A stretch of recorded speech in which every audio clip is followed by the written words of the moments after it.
Hey guys, I'm Ultra Pissed. This video here, it's a fun little Dungeons and Dragons session that I play with my two sons. They're 10 and 13 years old. We didn't have anything to do a few nights ago, so I figured it'd be a perfect time to just jump in, have some fun with it, So I decided to record it, and here we are. I'm really hopeful that this video can maybe be encouraging to other parents out there. They're looking for something mutually enjoyable to do with their kids. As you'll see, we have a great time with it, and it gets the kids off their electronics, and for the most part at least, and into their imaginations. And we all get to kind of share in this experience of, telling this story together, which is really cool. A really cool thing to do with your kids or with anyone, honestly. I want to talk a little bit about the process because I think the barrier to entry with D&D is just, how does it work? I don't know the rules. I need to buy all these books. I need to read all this stuff. I don't have time, right? But that's really not the case. It's a lot simpler than you might think, especially if you use a couple of these tools. So I'll go over all of them and I'll link them all below as well, just as a resource for you guys to get started on your own stuff, okay? So firstly, the character creation. The kids are using Beyond D&D. It's a website. They're pulling it up on their phones, but you could do it on a desktop computer as well. I'd recommend using a desktop computer, at least for the character creation part. It will allow you to create your character, set up all their stuff. It'll walk you through everything step by step, tell you what everything does, and you make your choices, and then you're done. You've got your character. It's going to give you a character sheet that you can pull up on your phone or whatever that will have all your stats there. It'll keep track of everything in your inventory, all your gold, all your spells, your spell slots, your health points, everything you could need is there. And you can actually do your dice rolls from the program. So you don't even need actual dice, to be honest. You can do all your rolls there, and it's going to add up everything and give you the final output for these rolls, so you can just, continue with the playing without having to do math on the spot. The virtual displays and the battle maps you're going to see, those are done through Foundry VTT. That's at least where I'm, broadcasting them from and organizing them. It's a paid program, but it's not that expensive. I've done previous campaigns with my kids that are remote, well, sort of remote. They're upstairs on their computer and we're in a Discord call, and they're logged into Foundry on their end as players, and I'm logged into it here on my computer, and I can show them the map, and they can move their player around on the map, and I can have the monsters appear, do special effects, all sorts of cool things you can do with Foundry, right? But I've found it's a lot more fun, honestly, if the kids just come downstairs, they're on the couch, I'm up here on the computer. I've got Foundry open here, so I can, show them what a monster looks like, or show them where they are on a map, and keep track of it myself too, right? Where everyone is, how far away things are, stuff like that. It's a lot more fun that way, I've found, for me. But if you want to do it remotely, it's totally doable, and it works really, really well. D&D was something I've always wanted to get into, but I just found that I kind of got scared off by the complexity, to be honest. I didn't know how to do it. I'd never played before, and I ended up just saying this is too much and throwing my hands up and giving up, right? But after playing a little D&D and seeing what tools people are using and how they're getting this stuff done, I realized, man, this is honestly not that hard at all. So the world that we're in is something I've homebrewed. I've made it, which just means I made it up myself, right? But there's thousands of campaigns out there that you can just buy a book or a series for that will have a world already laid out for you. Sometimes they come with cool resources like battle maps and things like that too, use as like extra flavor, right? So you don't have to do the prep work that I've done for this. You can totally just jump into a world that's pre-made with your characters and make it your own, right? And any way you want to do it totally works, and it's fun no matter what. For the world map that I do have, because I did make it myself, I'm using a program called Incarnate. It's super powerful. There's a monthly fee if you want all the tools, but you can do the basics for free and allow you to create cities, worlds, small battle areas like an alleyway or a forest or whatever you're looking for, right? But honestly, for the most part, I just go to the subreddit, the battle map subreddit, and I'll grab stuff that people post up there for free and reuse it. If I need a desert scene, I look for Desert Road. They've got 100 options. I grab one. I say, hey, this looks good. I throw it into Foundry, and I play like that. So don't feel like you have to create your own artwork or, even use Incarnate at all, honestly. You can just grab stuff from Reddit or from other sources and plug it in and play. The biggest thing that I've learned thus far as a, very fresh DM is to just have fun with it. It's really only as hard as you're going to make it out to be. The rules are there to guide things and determine outcomes and stuff like that, but ultimately they come secondary to the fun and enjoyment of playing and role playing. At the end of the day, it's just storytelling. Everyone's there to goof off or save the world or, whatever type of campaign you want to play, right? So don't get discouraged by not knowing everything. You can learn as you go, and if you make a mistake, it's truly not a problem,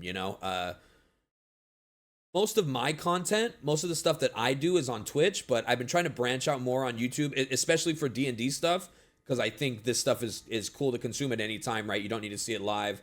But we do a live D&D every Tuesday on my Twitch. And we play variety of games throughout the week. So you can check that out if you're interested. I'm putting the links to all the resources as well as my Twitch and all that stuff down below. Thanks to all of you guys for tuning in and checking this out. I hope you enjoyed the video. If you have any questions, anything like that, please do write them down in the comments. You know, I'd really like to chat about your experience playing with your kids or just playing D&D in general. And if there's anything I can do to help you get started on adventures of your own, I am all about that, and I'd love to chat. So, hey, I hope you enjoy it, and see you soon.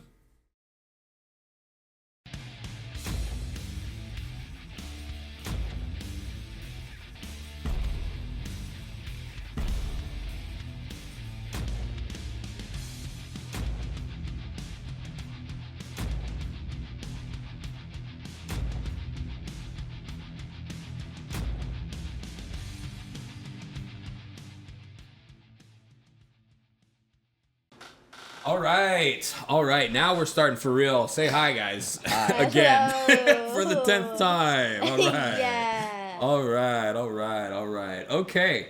So today is going to be the very first episode of Harmony and Hustle. Yeah. Yippee. Our two adventurers here we'll start on the left. Jack, what's your name, Jack? Jack Hesgren. Jack Hesgren. And what are you? I'm a dwarf bard. Okay. From the College of Dance. Yeah, dance.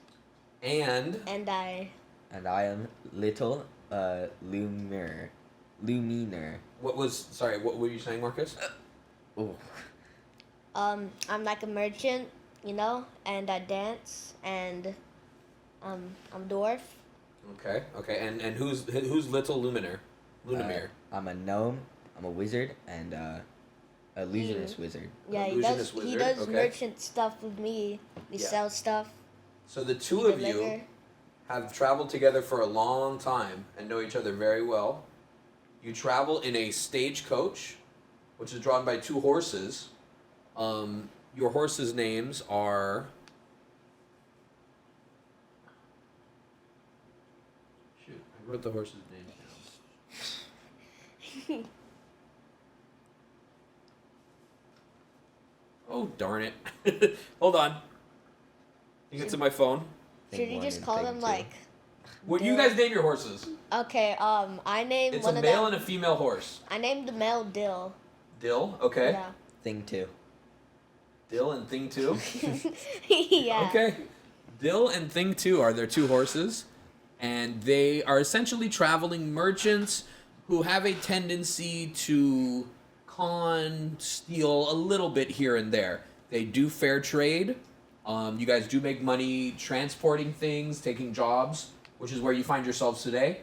You've taken a particularly high-paying job from the office in Telwick Kingdom, which is the largest kingdom in the world. You guys have taken a job at Telwick Kingdom, which is just to deliver a nondescript letter from Telwick to Shralmundi, which is a goblin town on the outskirts of the Maw, Sirix Maw, which is a large desert in the middle of the world, which all the trade does have to pass through, and it's a dangerous place. The consignment office had a job from someone by the name of E. Dazinel. It paid a lot higher than normal letter deliveries, and it was an official government stamped job. Your mission is to deliver a letter to someone by the name of Babka Rude, who is a member of the council in Shralmundi. That's really all you guys know. You were given a blank sealed envelope that's sealed with the kingdom seal, which is a silver wax of the Crown Order of Telwick, which seals the letter closed. You guys don't know the contents of the letter yet, and you've begun your journey. You've been traveling for about 4 to 5 days through varying terrains, mostly greenery. You have not yet arrived at the desert. We begin our adventure when the both of you are going to come across a small lake.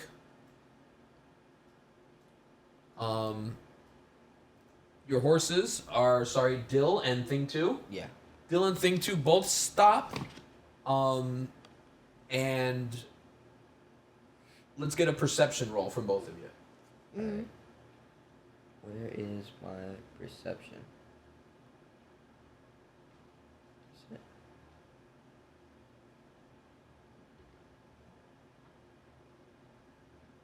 Is it in? And it's in skills, right? Yeah, it's in skills. Okay. I got a 11. An 11, okay.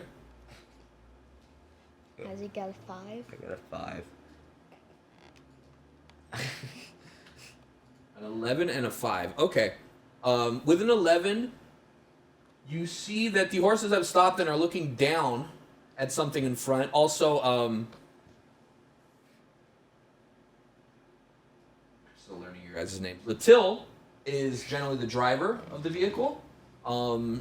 Jack, you generally sit along the side. So Latil's a little bit further up front of the vehicle. You're sitting on the side usually, or sometimes you're inside reading or wherever. Usually, the person steering at the front with the reins is usually Latil, but you guys alternate. You notice, with an 11, you notice that the horses are looking down at something on the floor. And you hear a voice, but you can't understand what they're saying. What do you guys want to do? Could I like try to peek and see what the horses are looking at? Yeah, you peek. You don't have to roll for this. You look. You may even hop down off the cart to see what's going on. And you find a very small fairy. Not even a foot tall. Very small fairy that's standing in front of what looks to be like a beaver dam, like a bridge made out of just twigs and sticks. And they look at you and they say, "Finally! It took you long enough to notice me. No one passes without paying the toll." What's the toll? The toll, it's, well, 10,000 gold. Can I try to capture the fairy in like a glass jar or something? Do you have a glass jar? I don't know. It makes sense we'd have something, like some sort of container. Okay, so you want to go reach into the, Okay, so Jack is gonna open the door of the caravan and go inside and start rummaging around for some sort of jar. Or a container or something. A container, sure. I'm sure you guys will have something in there. As Jack does that, the fairy's gonna teleport right up next to you, Latil, and say, "Pay up then, 10,000 gold." My friend over here, he's getting the gold for you. 10,000? Yeah, 10,000. Oh boy! Wow, that's that was easier than I thought. Okay, you better hurry up, because otherwise, I'll have to tell my buddy across the lake, and he's not going to be very happy. Okay. She gestures across the water, Latil. You see a massive ogre standing there with a club. That's just watching, beating the club on his hand.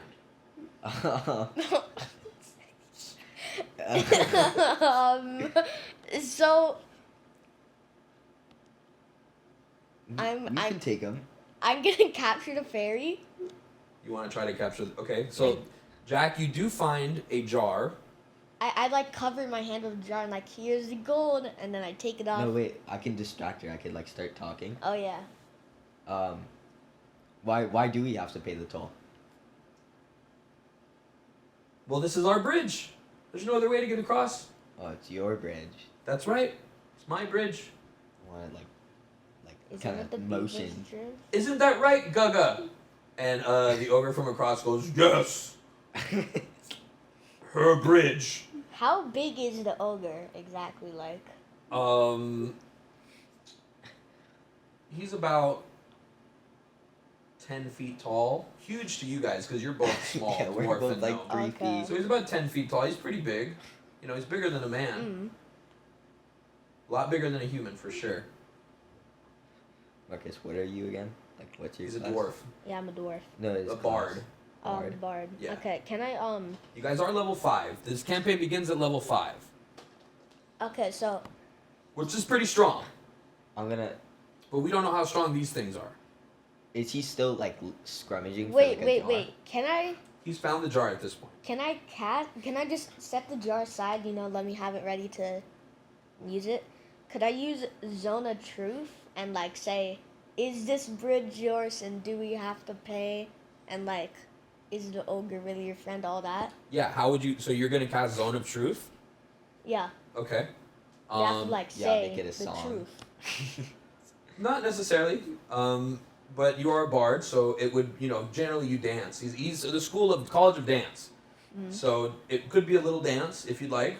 Would you like to do a little dance? Could I do like a little like shimmy and then it casts? Yeah. And don't worry, you don't have to like come up with a long dance for everything. But Okay. so Jack comes out with a glass mason jar in his hand with a golden lid. He opens the jar and sets it down. And then does like a bit of a bow, a theatrical bow, which casts the Circle of Truth. Hit cast on the spell for me, would you? Do it. How do I roll for it?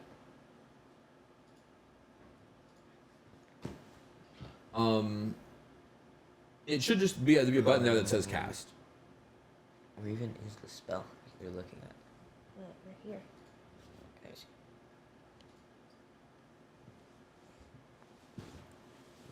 Zone of Truth. Yeah.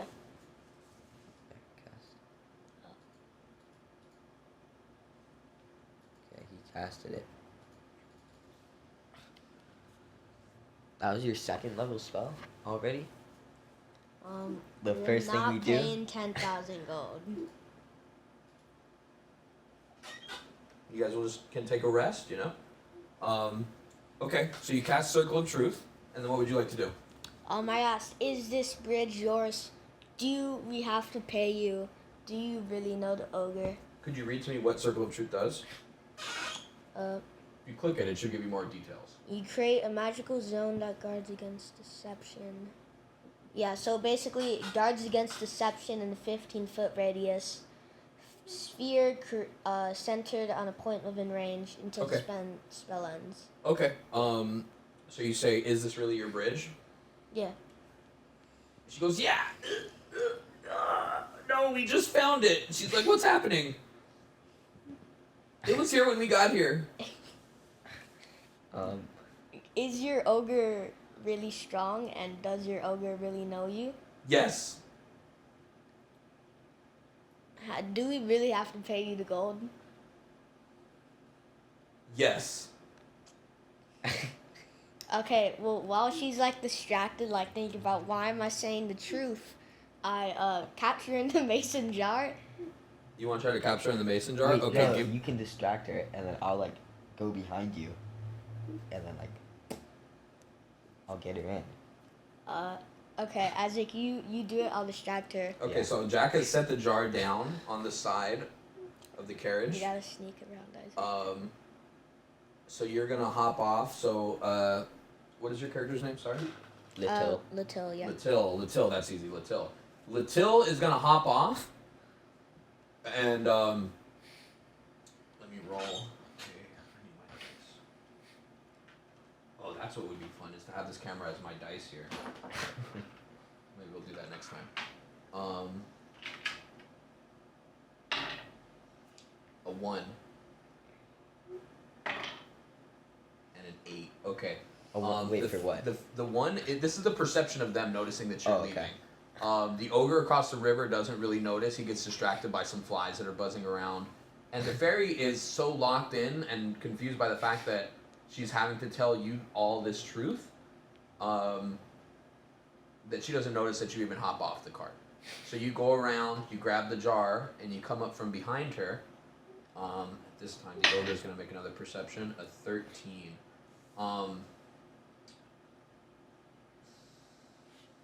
What would you like to do? Me? Yeah. Capture her. Yeah, I'm gonna Capture in a jar? get Yeah. her in the jar. Okay. Give me a sleight of hand. Sleight of hand. It's in skills, I'm pretty sure. Yeah. Let me find it. Found it. I have a +6 on sleight of hand. What the? Wait, it's not letting me. Should be a number next to it. Here you. Oops. Oh.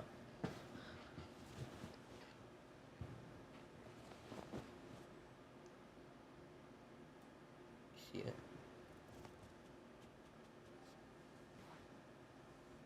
What's wrong?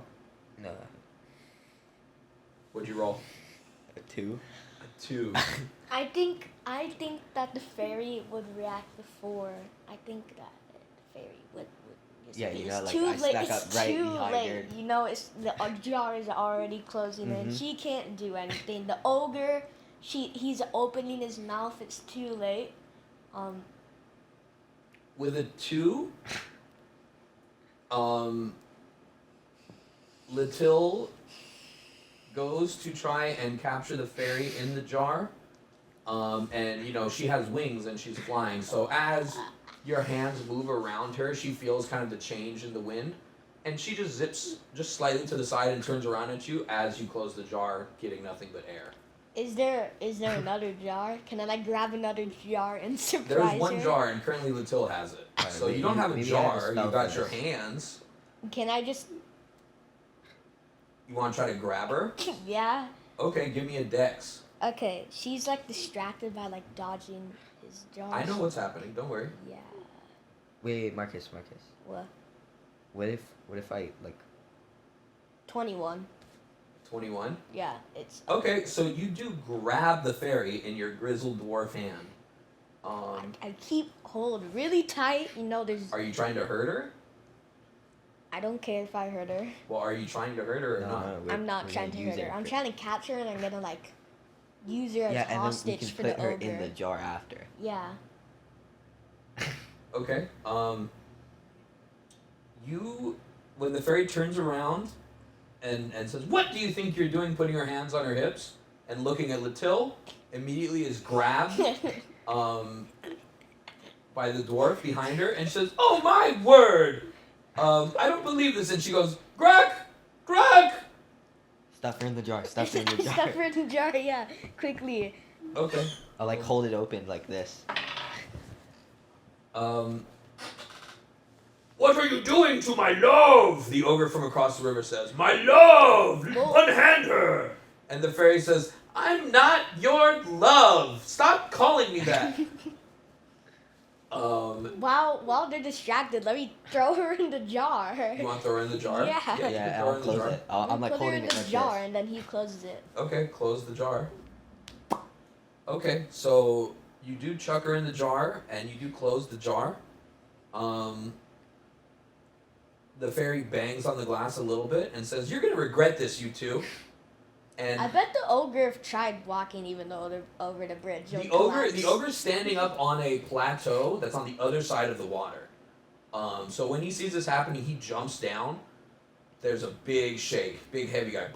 He jumps down from the plateau and he's standing right across the bridge.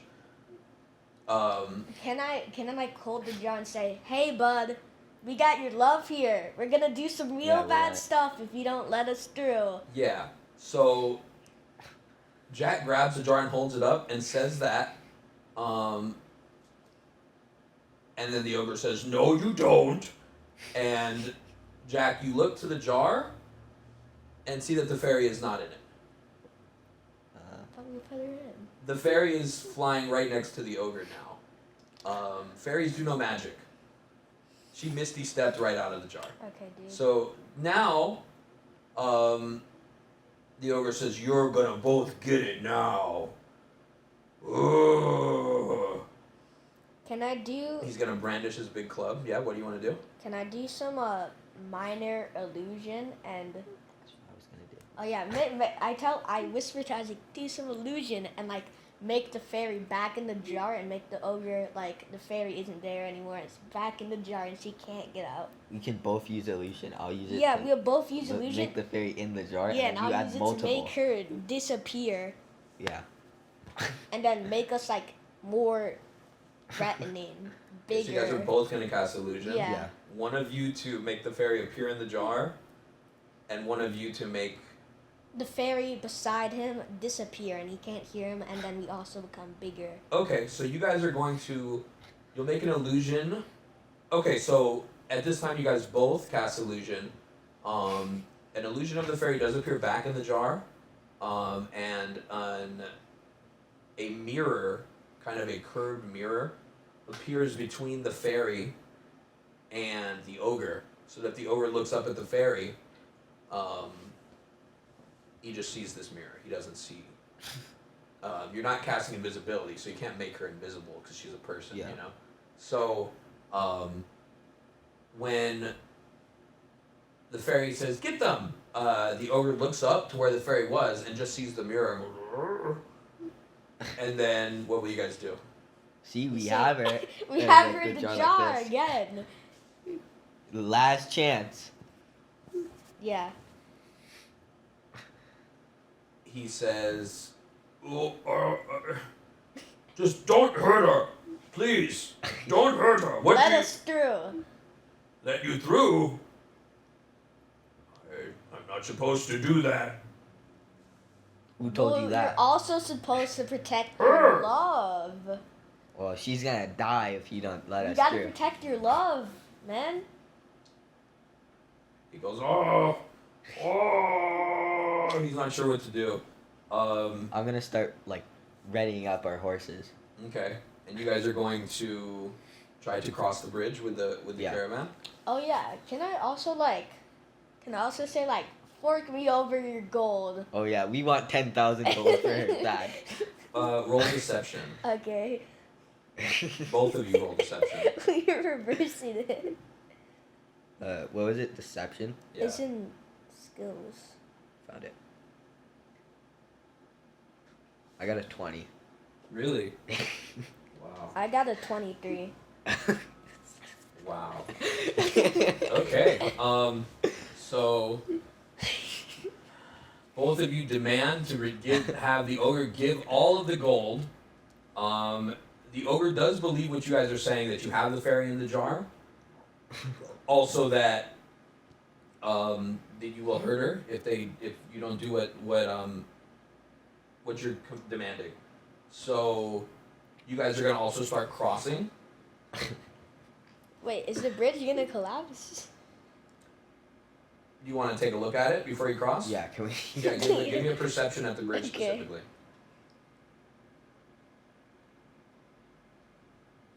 I got an 8. An 8? Okay, what about you, Isaac? 12. 12? Okay. You guys look at the bridge and you see that it seems like it could probably hold you. Mm. It's not the best bridge and it's an uneven surface, but both of your horses, Dill and Thing 2, have done quite a bit and are pretty used to navigating this type of thing. It is wide enough for the caravan to get across. So I'm going to roll for your horses here. Dex roll for the horses, that's a 19 and a 19. 2 19s. Okay. Okay. So, the horses do begin to cross. The ogre starts rummaging through his little bag. He's got like a little bag on him. So he starts rummaging through that, looking for money. The fairy. No, I say just give me the entire bag. Give me the entire bag. He Oh, goes, yeah, we just take everything. Yeah, can we just like take the entire bag and like run off with our caravan and stuff?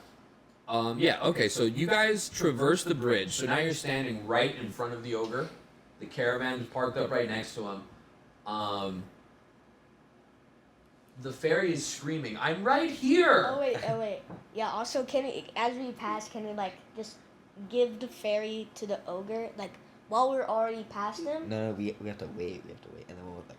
Okay, we'll wait and then chuck it into the river after we're cross. After we pass. Okay, give me 1 second. I want to add this dice cam here. Okay, so you guys make it across the river. You snatch the purse from him, and you say, "You better not try anything."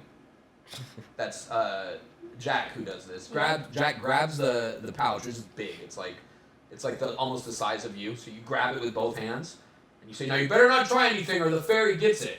And you shove it inside the caravan and slam the door closed.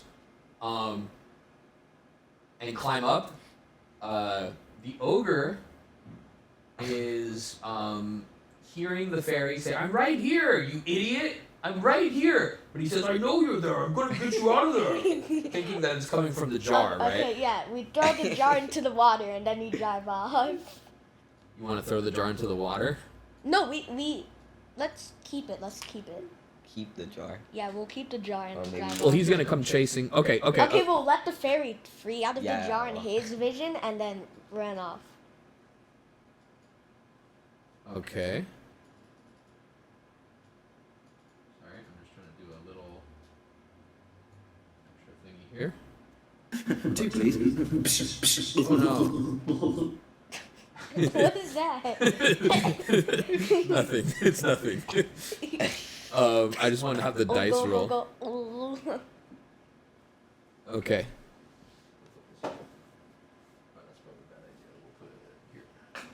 Okay. All right. So both of you will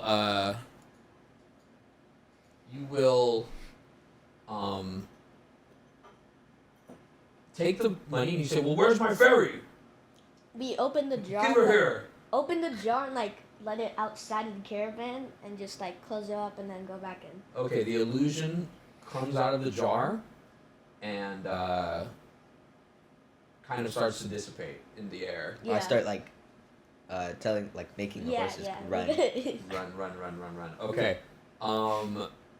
Let's roll for the horse's speed. A 4 and a 19. So Okay, one of the Dill, horses. come on, Yeah, carry on. one of the horses. Let's say thing 2. Stumbles a little bit coming off the bridge. But Dill starts galloping right away. Yeah. And you guys do start to take off. At this time, the fairy finally understands, because the fairy can't see the mirror illusion from her side. She can see the ogre fine. So she finally realizes, so she moves and says, "What are you doing, you idiot? There's nothing in the jar." And he goes, "What? What?" And We're already in the sunset. you guys are starting to get away. The ogre picks up a big rock and hurls it. Now let's roll for his rock. An 11. Okay. Wait, The maybe rock we're lands. The rock hits the back of your caravan and breaks one of the little lights. You have a little lantern on the back of the caravan. It breaks the little caravan lantern and doesn't stop the caravan from moving, and you guys are getting away now. The fairy is gonna Misty Step again to right in front of Latil's face here and say, "What do you think you're doing? Give us back our the money." fairy in the face. You want to punch the fairy? Yeah, we're both gonna like swat Yeah, it we're away. both gonna clap it and then. Okay, you guys both want to clap it. Okay, give me both of you give me a flat dex roll. You said Dex. Yeah, dex.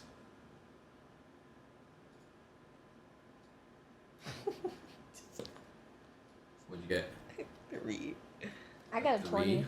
Oh dear. I'll hit it. clutch for Isaac. You got a 20? Yeah, Okay. not 20.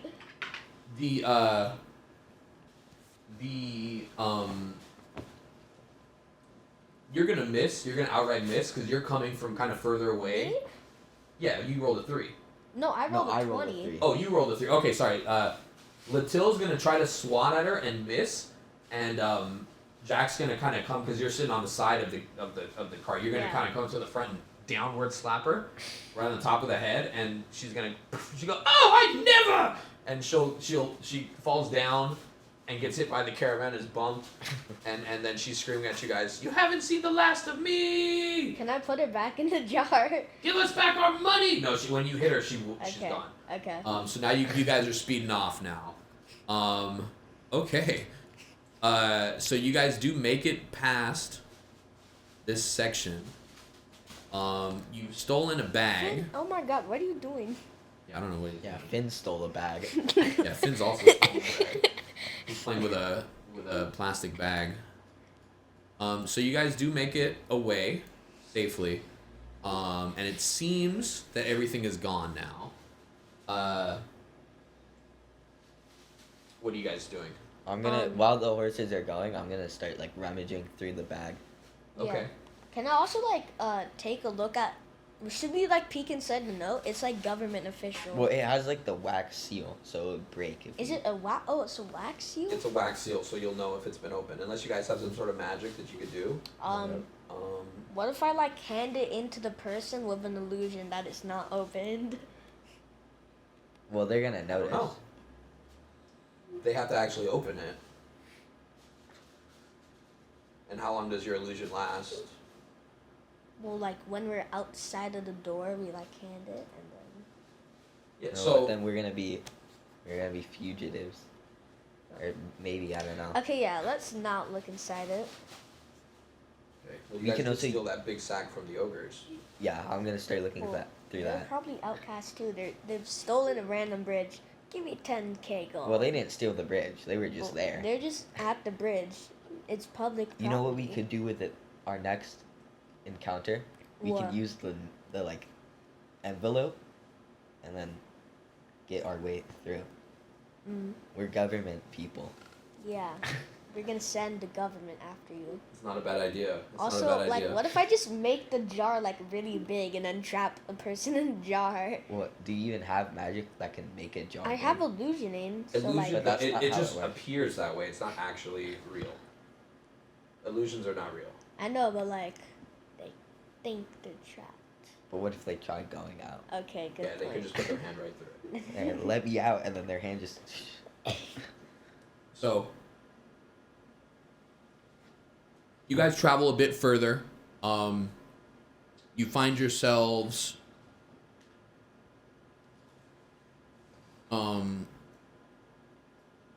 You travel out of this particular forest with the lake. Oh wait, Uh, Isaac. Did Isaac find anything interesting in the bag? Yeah, so that's what we're doing right now. You guys get far enough away. Latil says, "I'm gonna go check out the bag," and ask Jack to take the reins of the horses. You guys have now slowed down to a nice, peaceful walk. You feel you've gotten a couple miles away from this ogre and fairy. You think you're okay. Latil's gonna go inside and check in the bag. Give me an investigation roll. Investigation. Investigation, yeah. I think that's a roll. Yeah. Do I have to roll investigation? No. Okay. Or the 3. You rolled a 3. Okay, you open the bag. Inside, you find a couple pieces of beef jerky. The beef jerky has returned.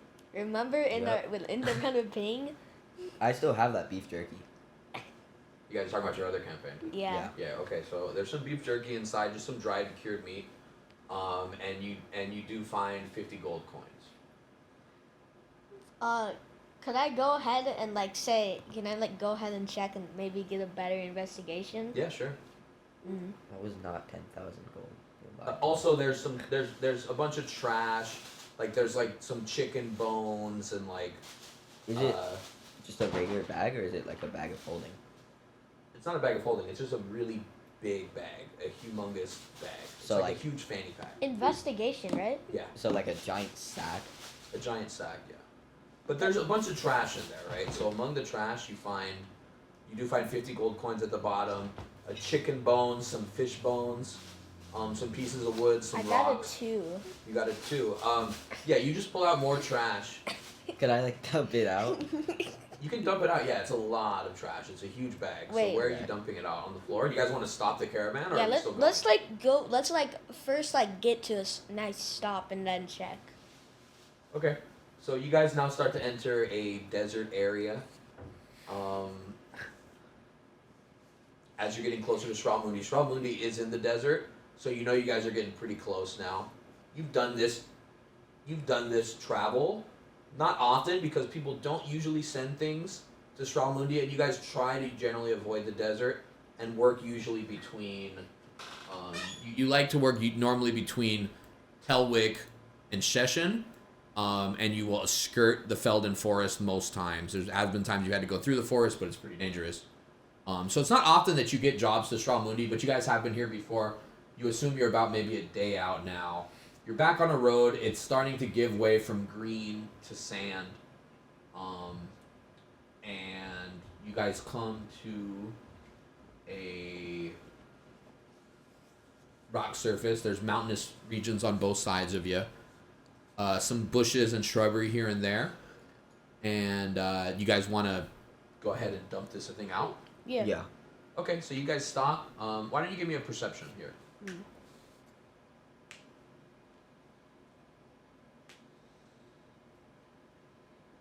I got a 16. Okay. Hold If on. only I could get that when I was checking the bag. Not a 2. Like weird. Perception. Yeah. I got a 5.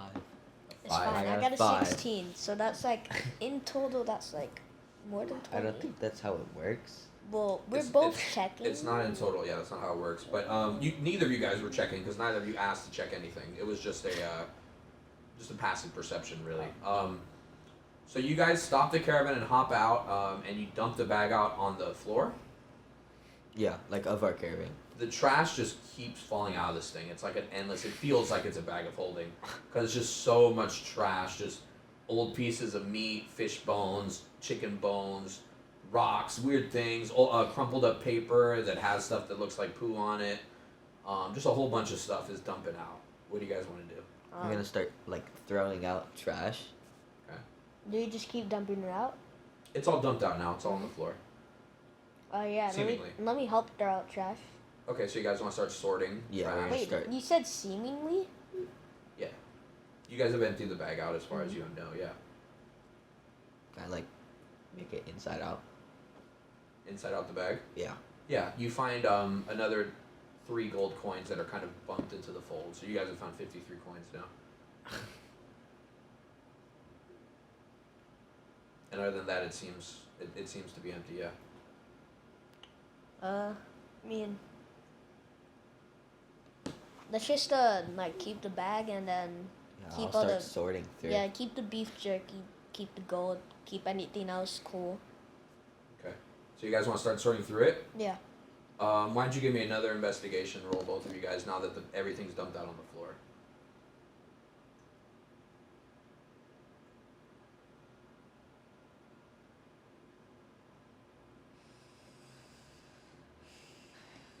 Seven. 4. You guys don't find anything. It's just a bunch of trash. You guys get your hands really dirty. About this time, you guys hear Dortolfi. Dortolfi. And as you look up, there are 2 Tortle warriors holding spears that are approaching your caravan and saying, "What is all this trash? Our road, Tortle fee." Can we explain that? Oh, we were just checking some stuff and we'll clean it up right away. And we are delivering a. Do we know anything about these turtle fee guys? You give me a history.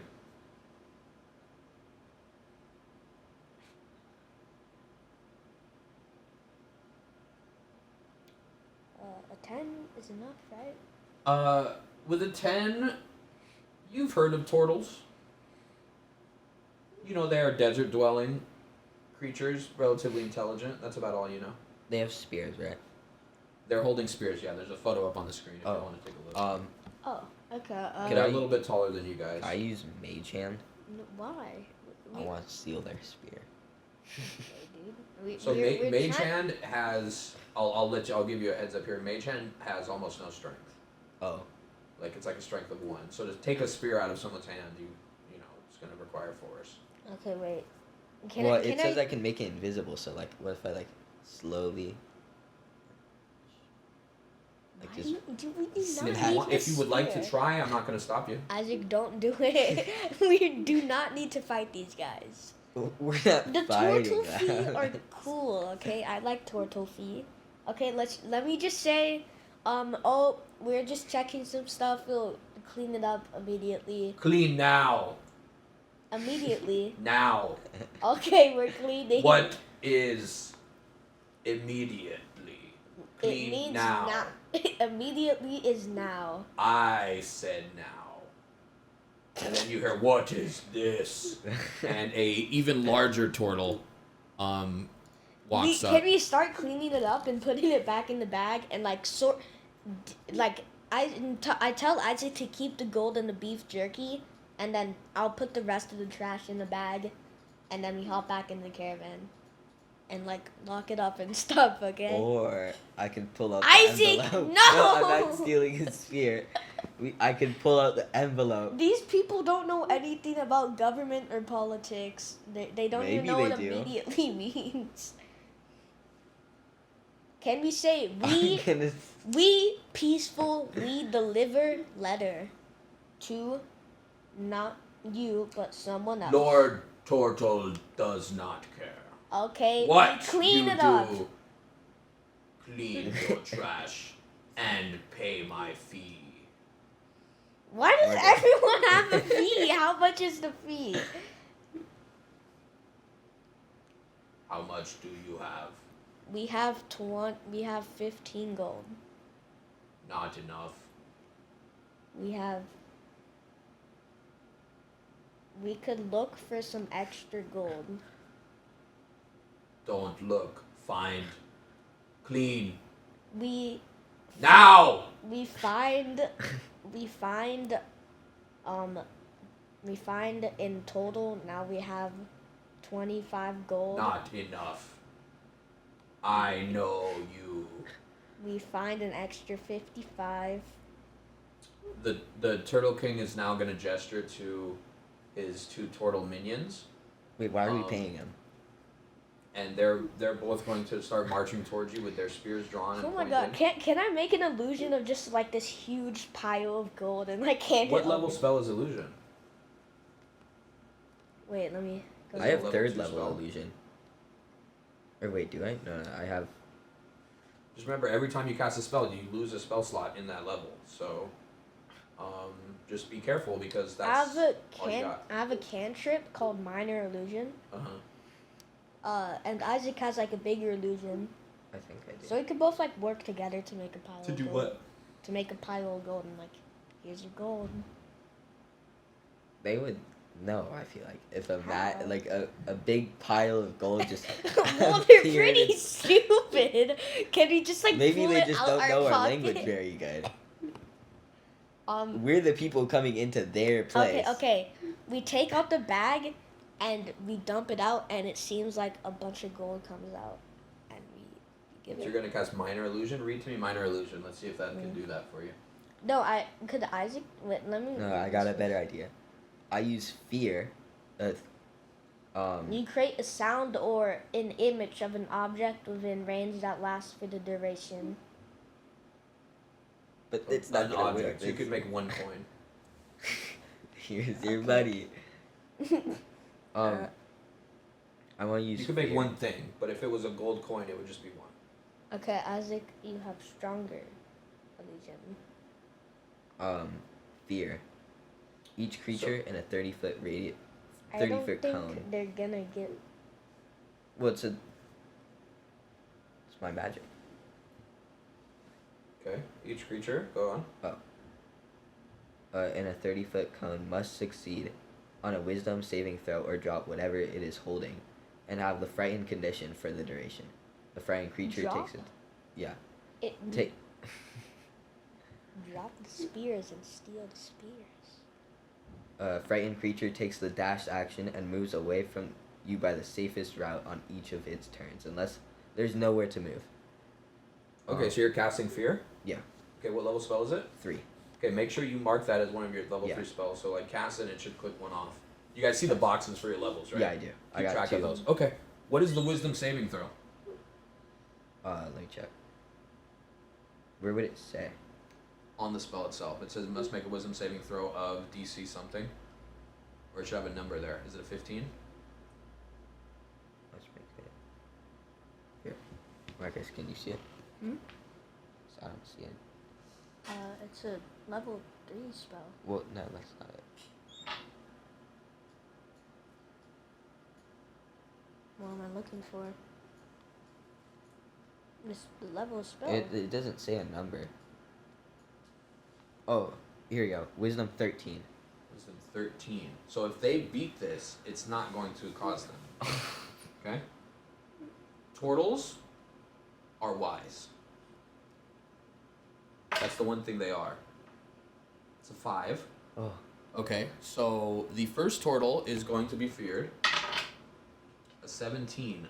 Turtle King will not be feared, He's the king. That makes sense. nor will the other turtle. So one Oh. turtle is going to be feared and will immediately start to run away. Does the king have a weapon on him? Yeah, a big spear. Okay, I need, both of you are now rolling initiative. Okay. We don't have any fighting stuff, Isaac. What do you mean?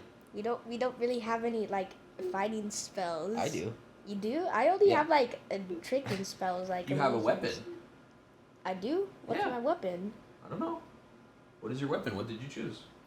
I get right. My initiative was 4. Okay. Only great rolls today. Okay. Yeah, you guys are killing it with the rolls. Let me open up your character sheet so I have them. Where's initiative? Should be near the It's at top. right oh, here. okay. He got a 12. Ow, Isaac. A 12 and a 4, you said? Yeah. Yeah. Ah, okay, Marcus. So you didn't choose your inventory. We should have checked this.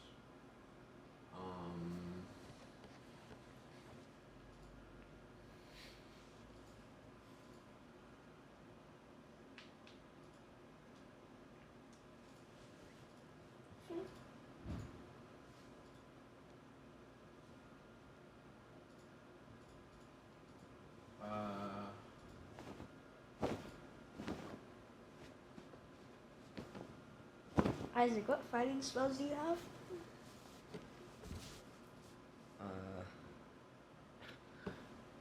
I got Mind Sliver. Wait.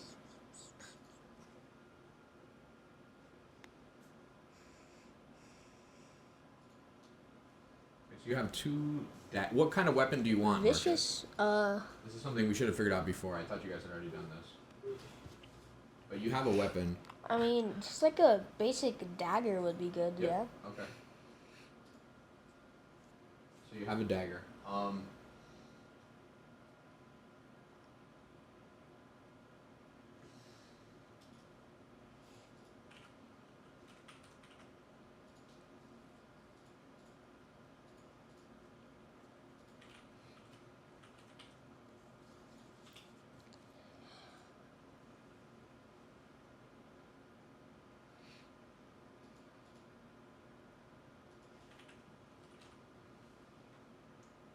I'm just gonna give you a short sword, okay? Because it does a little bit more damage. I have vicious mockery. I can like insult them and I they have get magic sad. missiles. You got magic missiles? Yeah. I'm just a bard. I can only do like. Okay. So what were the rolls again? I got a 12. Isaac got like a 5. A 4.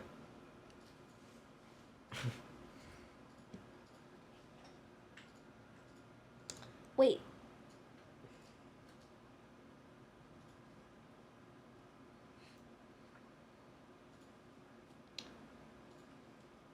Okay.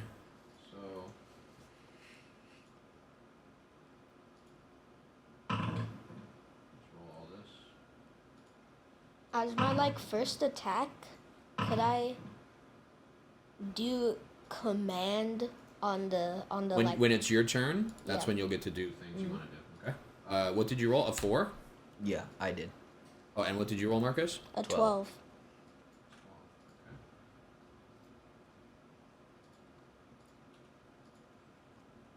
All right.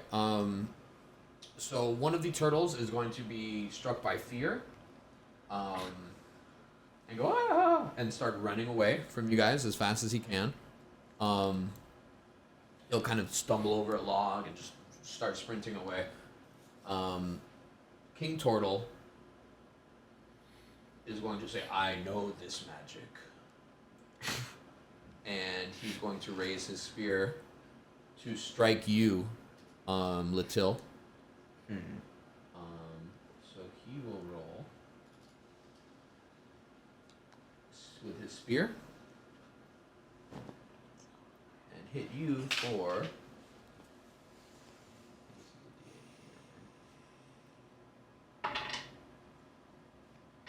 5 damage. Oh wait, oh no, I'm sorry. Hold on. First we need to roll his I was about to ask. Yeah, sorry. What is your AC? 11. Oh, he rolled a 3. Okay, so King Turtle's going to swing his spear at you, and you're going to just lightly dodge to the side, and he'll miss. The next person's turn will be the turtle who's running. He will continue to run further. Oh, actually, he makes a dex saving throw now, or a wisdom saving throw. He rolls a 7. He continues to be feared, and he runs farther away.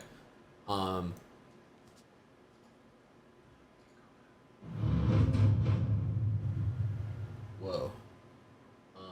Next turn. Oh, that's horrible. What is that? It's just the music. I'll just turn it up here. Okay. King Turtle takes his turn. Jack, it's now your turn. Okay, Isaac, Yeah. do you think King Tortoise can get a wisdom of 14? Easily? You can't. Do you think it would be easy to? Sorry for the chair squeaks, everyone. Well, it's all luck. Yeah, it just depends what he rolls. What if I just try to make the wizard fall asleep? You can try. The King I'm Tortoise? the wizard, though. I mean, the King Tortoise. I have a spell called Sleep. Okay. What does it do? Each creature of your choice in a 5-foot radius sphere, centered on point within range, must succeed on a wisdom saving throw or have the incapacitated condition until the end of its next turn. Okay, what's the wisdom point- saving throw? It's 14. Meets it, beats it. He's going to not be put to sleep. What? He got 14? Yeah, he got a 14. Does he at least become like a little sleepy? No. Okay. Would you like to do anything else on your turn? Could I just try to like snatch the spear of the other tortoise? You can't, no, because that would be an action. Could I just? You can move or you can do a bonus action, but anything that's interacting with another player would be considered a full action. So if you have any bonus actions, like a cantrip or something that says bonus action, you could potentially do that. Is it just doing anything? Or is it only with like another living thing? Sorry? Because you said it's only. You can do things. You could do some things, but if it's something that's going to be very impactful, it's gonna count as your full action. So a spell is an action. Oh, Like but if you cast a spell, you can move. Like he could move, you know. he wanted to grab the spear the other guy dropped. Oh, the spear that he dropped. Yeah, because he Yeah. had fear, so he dropped all his weapons. Yeah, I could allow you to do that as a bonus action. You want to pick up the spear? Yeah, could I like pick up the spear and like toss it to Isaac? Who's stronger, like me or Isaac? And Marcus, you are Marcus. I'll keep the spear then. And then in 1 second here, I'm gonna have you refresh your page because you have a short sword and now you also have a spear. Okay.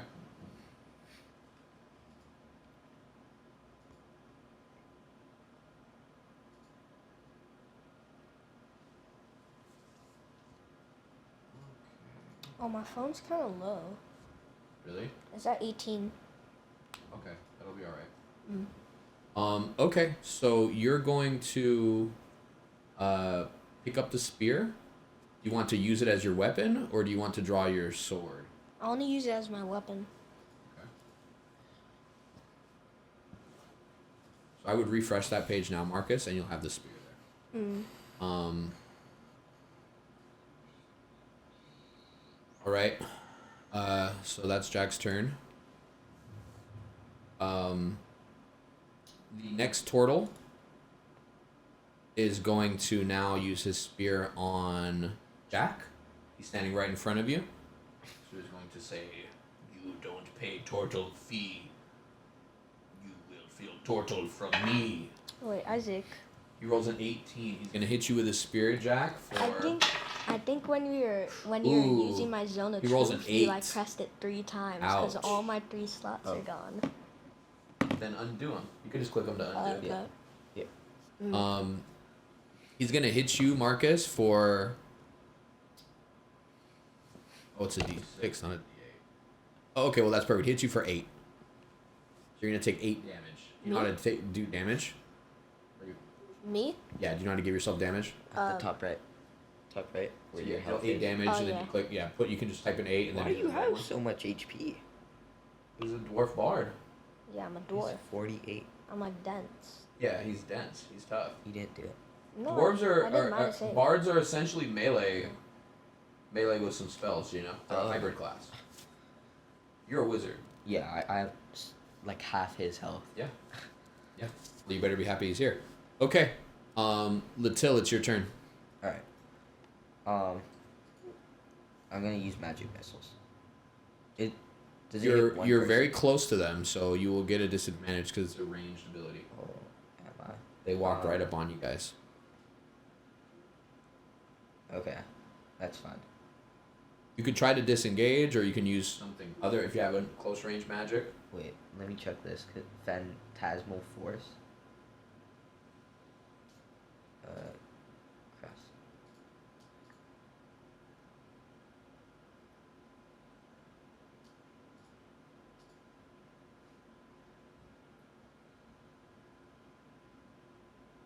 Phantasmal force is what you're looking at.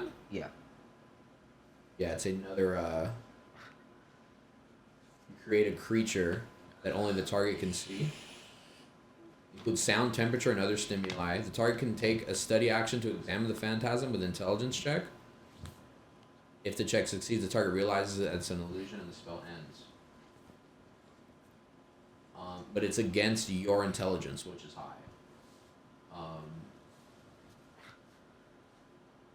So is that bad or good?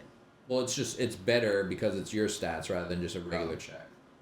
While affected by the spell, the target treats the phantasm if it were real and rationalizes any illogical outcomes from interacting with it. For example, if the target steps through a phantasmal bridge and survives the fall, it believes the bridge exists and something else caused it to fall. Yeah, can I use that? What are you gonna do? What are you gonna make? I'm gonna make the ogre from earlier. Okay. Yeah. All right. Since you've just recently seen it, I'll give you advantage on this roll. So you're gonna cast Phantasmal Force, and you're gonna make the ogre appear where? Right in front. He's like, the turtle is like right in front of me, right? Can I make it like behind him? Or is that too far? You can make it behind him. Yeah, can I do that? Okay.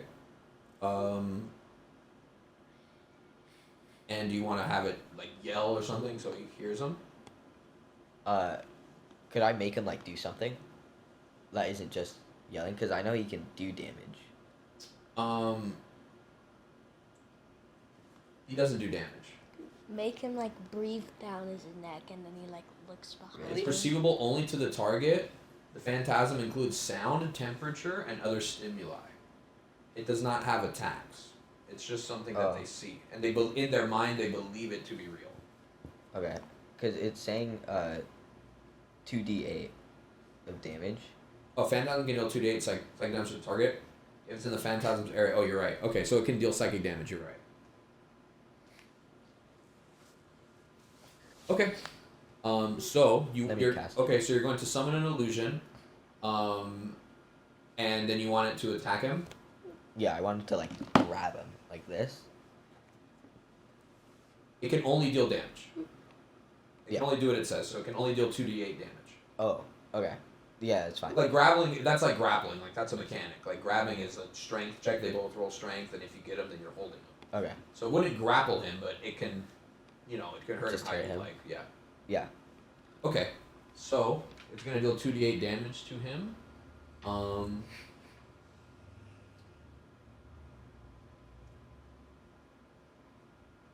It doesn't have a roll. It just does psychic damage because it's in his head. Oh. On a failed save. Oh, okay. So he's got to save 13 intelligence. All right. So while turtles are very wise, they're not very smart. So let's see what he gets here. Nat 20. Oh my Nat god. 20. You create a large ogre behind that can only be seen by. Are you casting on King Turtle? Yeah. That can only be behind King Turtle, or that's behind King Turtle, and it goes, and immediately King Turtle looks around and goes, fake, and looks back at you. The illusion vanishes. I can't do anything else, right? You can move, or if you have a bonus actions, you can do those. You guys are not having good luck right now. Yeah. Actions. What can I do for my bonus? 2-weapon fighting or telekinetic shove.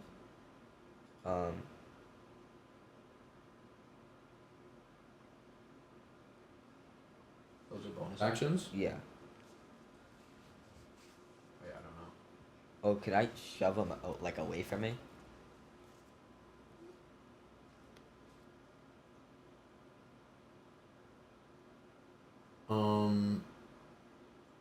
Telekinetic shove. I'm just trying to find this.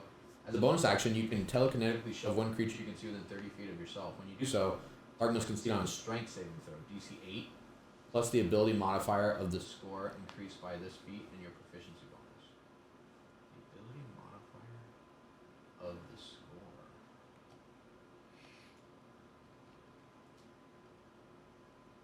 Okay, so he needs a strength 14 check. 19. Can I use the bathroom? Yeah, go ahead. It's only.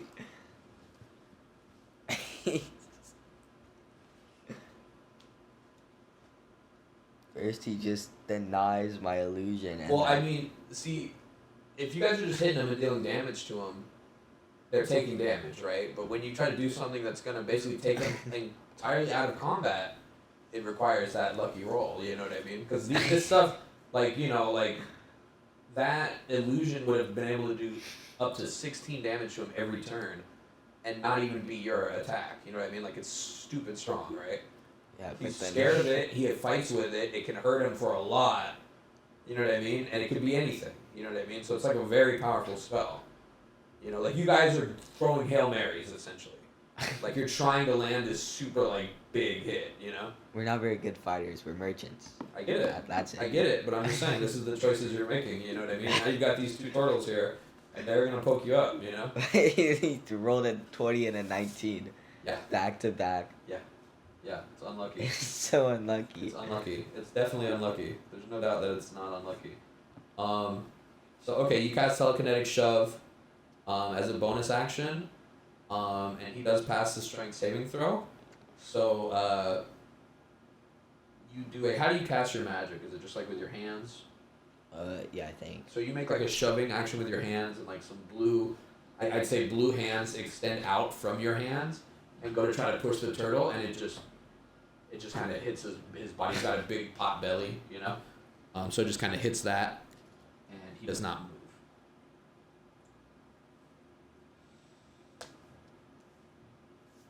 And then while your brother's in the bathroom, we'll go ahead and keep going on.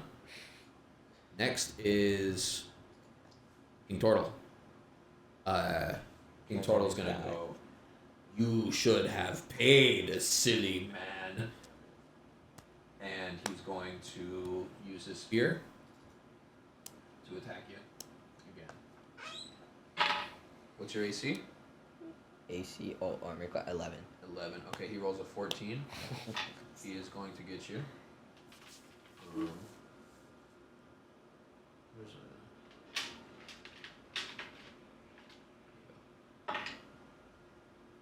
He rolls 3. Plus 2, so he's gonna hit you for 5. Okay. Half my HP. Hmm? Half my HP. You have 10 HP. No. I have 27. So that's gonna be his turn, and he say, "You will all die, and will all be ours, stupid merchants." Ha ha ha ha ha. And now next is going to be the one that's running away. What was the save on fear? Was it 13? Here, Those are 13, I'm pretty sure. let me double check. They roll a 14 plus 3, so it's a 17. He's gonna beat it. Well, So the yeah, one, no matter this what. one snaps out of fear. He's going to start making his way back to you guys. They can't travel very far, only like 20 feet per move. So, How far away am I from King Tortoise exactly? he's right in front of you. You guys are standing side by side in front of the caravan, and the 2 turtles are right in front of you. Okay, so he starts making his way back. Jack, it's your turn now. You got the spear. You got your short sword. So You got your spells. What are you gonna do? could I just like the smaller tortoise is like right beside me, right? Yeah. Okay, yeah. Could I just legit like jab my spear into his neck? Let me. You want to attack Yeah. him? Yeah, you can do that. I'll do it for you. Do you know your spells pretty well, Marcus? Yeah, I know all them. Okay. What do you want to? Is there a charger for you anywhere? I mean, I have my charger upstairs. Why don't you go grab it and bring it down here? Mm-hmm. Go real quick. Also, keep in mind, Marcus can heal. He can heal. Yeah, he has heals.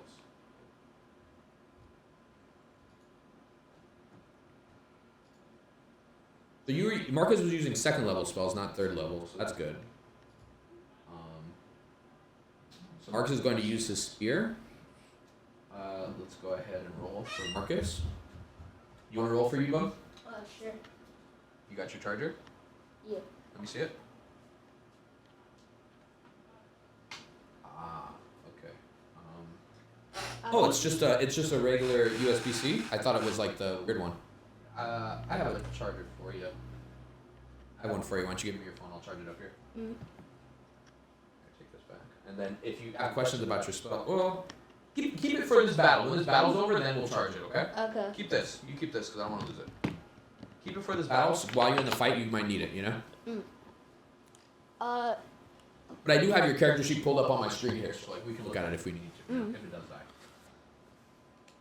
Okay, so you're gonna do a spear attack. Yeah. Okay, why don't you go ahead and roll the hit DC first? Where's hit DC? It should be spear. So if you go to actions, you should have a ability to attack with your spear. Just click the +4. Yeah. 17. Very nice. Meets it, beats it. So you're going to do 1d6 plus 1. No, 1d8 plus 1. Maybe that's throwing. Okay. You're going to use the spear. 1d6 plus 1. You go ahead. Mm-hmm. And you have 2 weapon fighting, Marcus. So in your other hand, you're going to be wielding a dagger, okay? So you can attack with both here. I got a 6 on mine, like 1d6 plus 1. Okay, so you deal 7 damage to him. That's really good. That's max damage. Oh.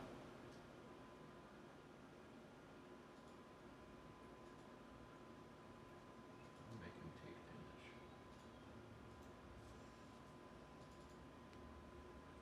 Now, when making my character, I probably should have gotten some attack spells. And then you're going to hit with your dagger too? Sure. Okay, so let's roll that. I'll roll it for you.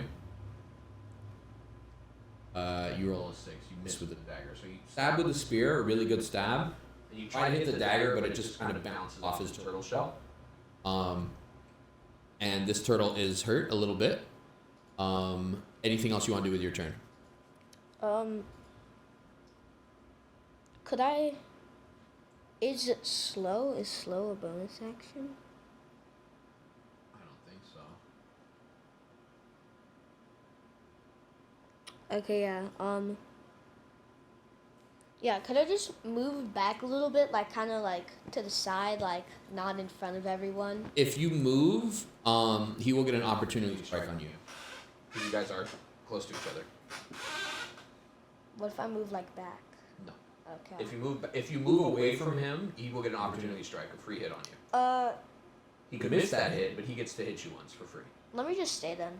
Okay. You're also the tank here, so you might want to keep that in mind. Like, walking away and leaving your brother to die is probably not the play. Okay. It's going to be the turtle that's in front of you's turn now. It's going to say, "You stab me with turtle spear, and you cause turtle fear." What's your AC? It's 13. He does hit you. Oh. That's a 1. Yay. Plus 1, so you're going to take 2 more damage, Marcus. Okay.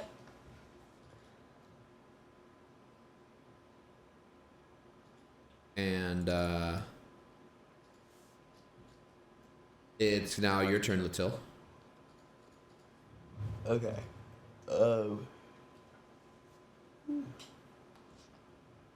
Actions. So I have a dagger. I'm gonna try to hit. Do you maybe have any spells that you could do close range? I don't think I do. Let me check. I'm sure there's something you could do. Because the dagger's going to do very little damage, and, you know. I would look. I would try to come up with something other than just the dagger, because it's your turn. You know? What's close range? Like 30? Well, no, it's just anything that's shooting something at a range that's gonna be longer range. But anything that's affecting their mind, you know. Well, really, the only attacking ones I have is that phantasmal force. Yeah, I mean you could try it again. Oh. Or any of these other ones that you have here. Yeah, and mind sliver. Mind Sliver's a good spell. Yeah, can I try that? What level is Mind Sliver? It's my cantrip. Oh, it's a cantrip. Mind Sliver. You try to temporarily sliver the mind of one creature you can see within range. The target must succeed on an intelligence saving throw, taking 1d6 psychic damage, and subtract 1d4 from the next saving throw it makes before the end of your next turn.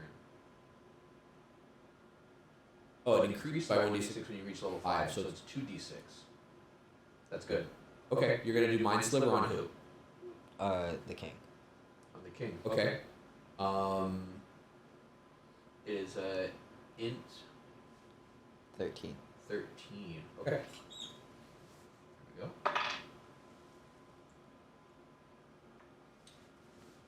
He rolls a 13. So does that... Meets it, beats it. Beats it, yeah. Oh, no. Okay. Again. Yeah, meets it, beats it. You guys are getting really unlucky with the rolls.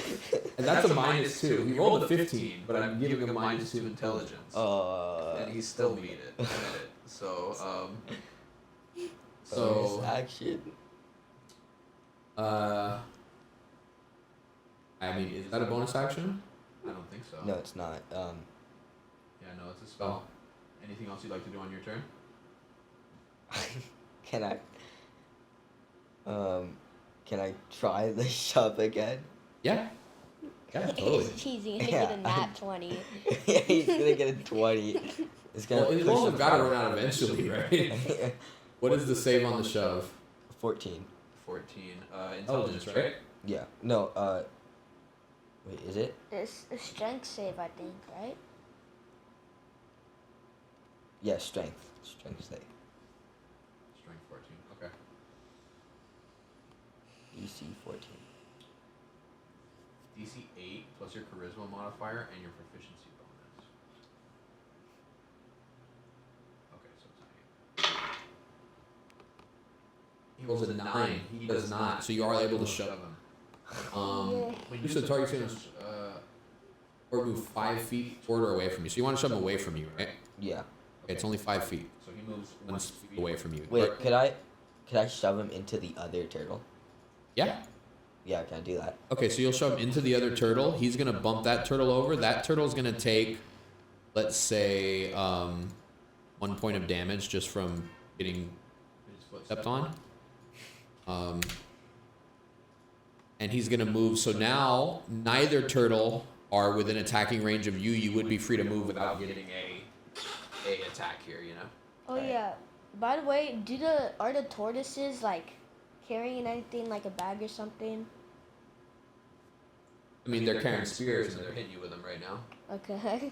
Could I move back, like further back? Yeah. Where would you like to go? How far back can I move? What's your movement? 30 feet. Yeah, I want to go back 30 feet. Okay. So let's say you move about right here. Okay. Is that all for your turn? Yep. Okay. It's King Tortoise's turn now. He's in front of Jack. So he's gonna say your friend is very tricky, but you are not so slicky. And he's going to hit you with his spear again. He rolls a 3, so he's gonna miss. He's gonna swing his spear. He's gonna swing his spear and he's gonna swing a claw at you and miss both of them. You just kind of avoid out of the way. You're pirouetting and dancing, and kind of you twirl a little bit and you look at him and you give him one of these, you know. Okay, and that's gonna be his turn. Next is going to be the turtle that was feared previously, so he will move another 20 feet. He still has not reached you guys, but he's going to pull out a crossbow and shoot his crossbow at Jack. So, what's your AC again, Jack, sir? Why are you all attacking me? It's 13. It's 13. Okay, he's going to hit you for 1d8. What? 8 again? Ooh, he rolls an 8. He's going to hit you for 8 damage. You know how to change it? Yeah, I'm at 30 HP now. Okay. Still probably better than your brother. Yep. Jack, it's your turn. Okay, can I... Could I try to command the big king to flee? Yeah. You can do that. It's a wisdom 14 save. Wisdom 14. It's a wisdom 14 save? Isaac, What? who should I command to flee? Not the king. The other guy. The crossbow guy? Yeah, the crossbow guy. I'm gonna command the crossbow guy to flee. Okay. You said wisdom 14? Yeah. He rolls a 2. Okay. He says, I am scared again! And he's going to immediately dash, which means he goes 4 plus 2. Does he drop his crossbow? He does, yeah. So there will be a crossbow that drops right there.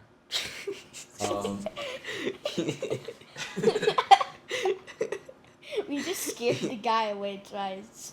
And King Turtle's going to look at the turtle who almost made it back and is running away, and he's going to go, what a sissy. He is not real turtle.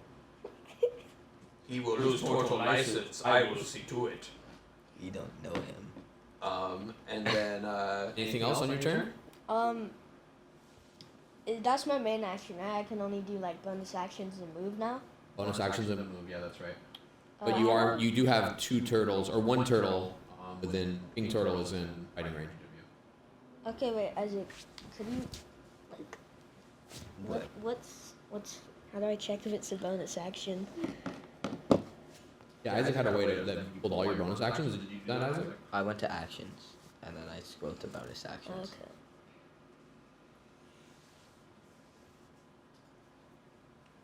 Oh, I see. Yeah. So.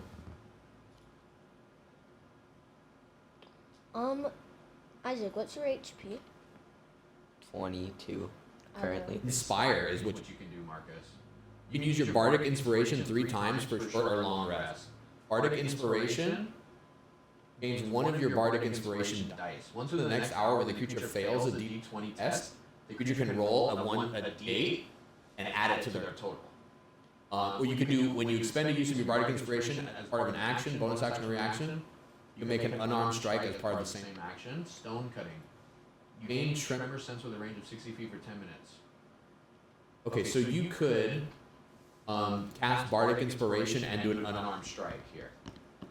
What does bardic inspiration do? He can cast it on you guys, and then basically it's just like you have inspiration. So whenever anything happens, if you have to roll for some reason, if you have to pass a roll and you fail it, you can say, I'm going to use my bardic inspiration here and roll a d8 to add to your total. But in your ability that you chose is agile strike. So as you bardically inspire, which makes sense because you're dancing, is how you inspire. So you're dancing and you can you get a free bonus punch, unarmed strike. So if you want to cast bardic inspiration now, bardic inspiration itself wouldn't do anything, but it allowed you to use your agile strike. Yeah, could I just do a twirl over to the normal tortoise and just like punch him in the face? You're gonna do like a ballerina Yeah. twirl and then Yeah, okay, so Jack's going to do a twirl. Jack's going to do a twirl, and you don't leave the range of King Tortoise, so he does not get an opportunity to strike, but now you're close to both of them. Because there was just a shove. And on the normal Tortoise, you're going to do an unarmed strike, so you want to roll for that? Hey, wait. You should have unarmed strike if you scroll to the top of actions. There should be one that's unarmed strike. +4. I can roll it for you if you want. Here, I rolled it. Wait, what is bardic? I got a 21. 21? On unarmed strike, yeah. Did you roll a 20? 21. Okay, but it wasn't a nat 20. Okay. Also, Marcus, I just realized here, you have something called bardic damage. What's that? You can use dexterity instead of strength for your attack rolls of your unarmed strikes. When you deal damage with an unarmed strike, you can deal bludgeoning damage equal to a roll of your bardic inspiration die plus your dexterity modifier instead of the strike's normal damage. This roll doesn't expend the die. What's your dexterity, Marcus? So,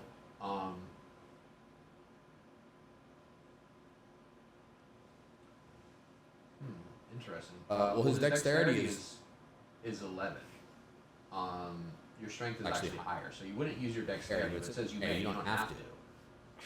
But when you deal damage with an unarmed strike, you can deal. So your unarmed strikes are actually strong. They deal 1d8. So actually, your unarmed strikes right now are stronger than this dagger or this spear. Okay. I never played bard, so. And you chose.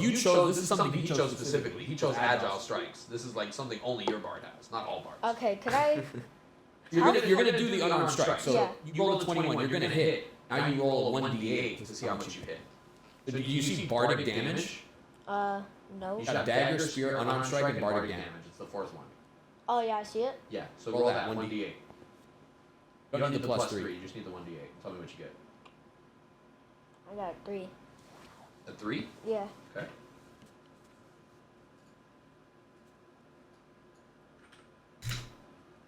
This turtle is now bloodied in front of you.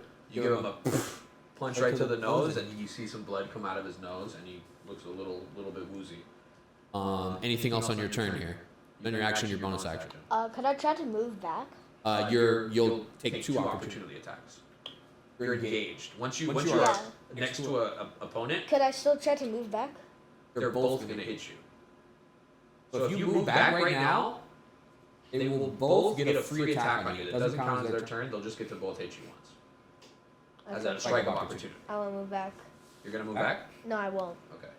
Because keep in mind, they'll just move forward on their turn, right? So moving back in and of itself won't really do much anyway, right? Because they can just then move forward. You know what I mean? Like movement and striking are 2 different things. You know what I mean?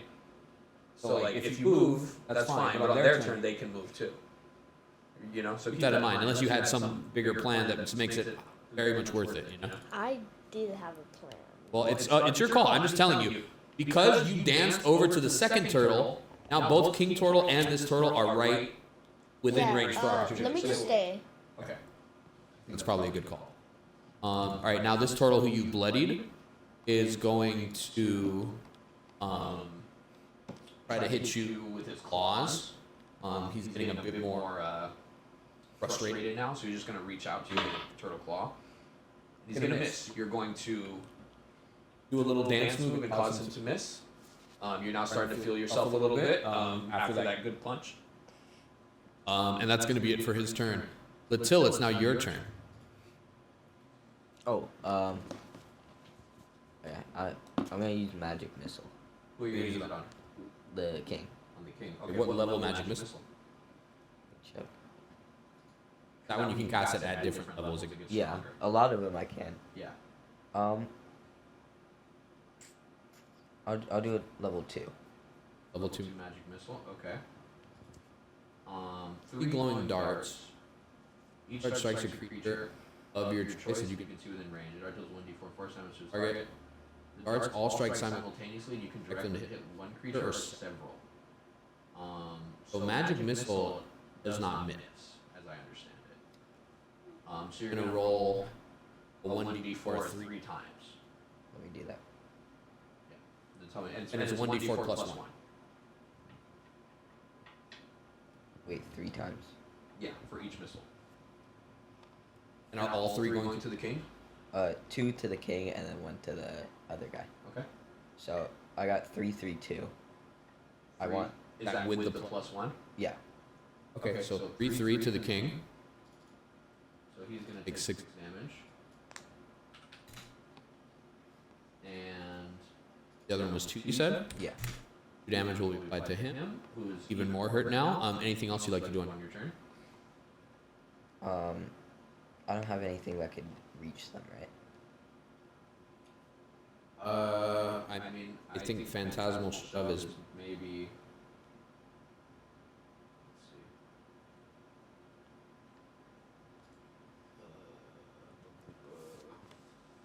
Why am I the wrong character? No. In 30 feet. I think I'm too far. No, you're just within range. You could Phantasmal Shove the king again.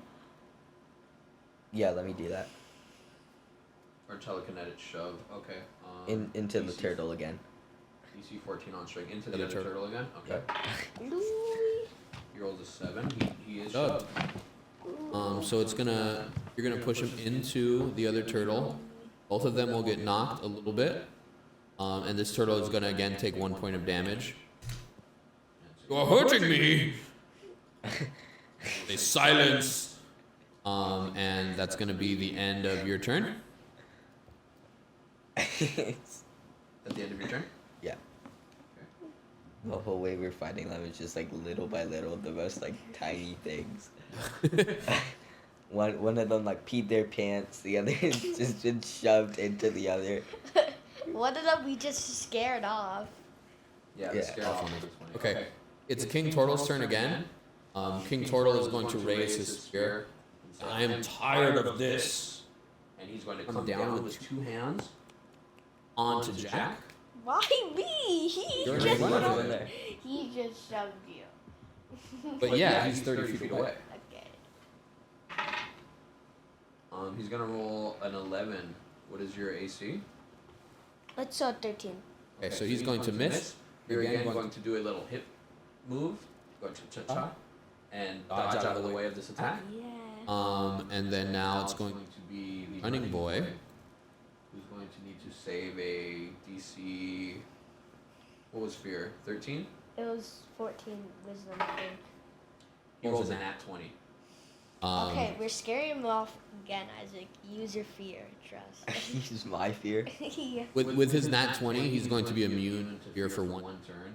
He's mustered all of his strength now, and he's scared that he's going to lose his turtle license. Portal license. He's more scared of that. He's going to do 20 and do a dash for an extra 10 to come back to you guys, and he says, "Don't worry, King, I am coming." And the king will go, "Oh, great, wow, thank you." And that's going to be the end of his turn because he dashes. So Jack, it's going to be you again. And now the other turtle was pushed out of the way, so you're only connected with King Turtle, not with both. Is his like immunity to fear still Hey, going? don't shoot cords. Is his immunity to fear still going? For one turn, yeah. Until it's his turn again. Wait, but my command thing doesn't use fear, just like. Well, if you command him to be feared, he'll be immune to that stats effect for one turn because he rolled a d20. In the thing, it just kind of says command to flee. So, could I do it? You could try, sure. Mm. Let's say he'll get advantage on the roll. Let's say that. Mm. Because you can command him to do a lot of things. So if you command him to do anything that's not fear and run away, he won't get advantage. If you want to do fear again... You can make him attack the other ones. Yeah, if you read command, there's various things you can make command do. I can only make him approach, drop, flee, grovel, halt, and use a... Yeah, so he's gonna be immune to the one that makes him run away. Mm. Could you make him like move to a Grovel certain means he spot? gets on his knees on the floor and is begging you. Okay, yeah. Can I make him grovel? Yeah. He was so scared earlier. Now he's begging for his life. Yeah. What is the DC? It's yeah, wisdom 14. He beats it. Dude, this is so rigged. Like what? Well, I was explaining this to your brother while you're in the bathroom. You guys are trying to do something like it would take 4 or 5 turns of you guys hitting these monsters to get rid of them.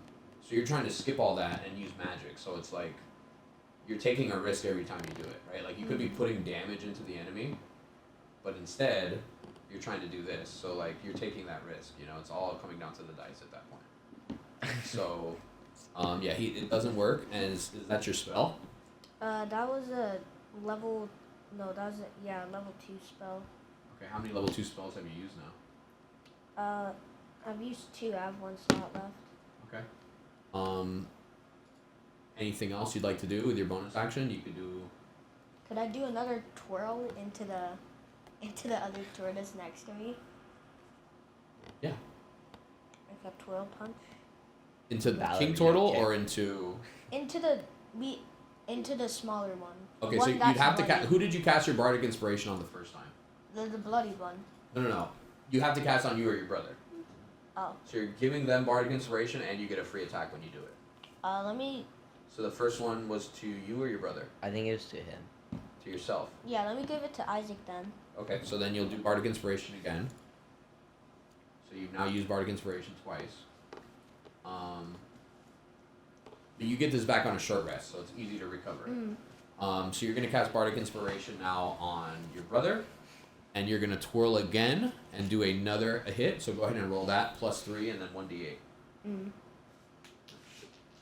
Bardic damage, right? Oh, first you gotta do the 2 hit and then do bardic damage. Yeah. Where's the 2 hit? The +3. Oh, okay, so yeah. So it'll always be first the one the DC hit, and then it'll be the damage after. 12. It does not hit. They're turtles, so they have pretty high armor. Okay. Okay. Is that the end of your turn? That's all my. I can only do like 1 bonus action, right? Yep. Right. So now the bloodied turtle, is going to. Wait. Yep. Could I use mass healing word? No, that would have been your Okay. bonus action. Aye. But you guys are still okay right now. I don't think Isaac's been hit yet. I've been hit once for 5. Yeah. So you guys are still okay right now. Okay. So now it's going to be this other turtle's turn. He's going to use his spear to attack Jack. Rolls an 18, he's going to hit. 1d6.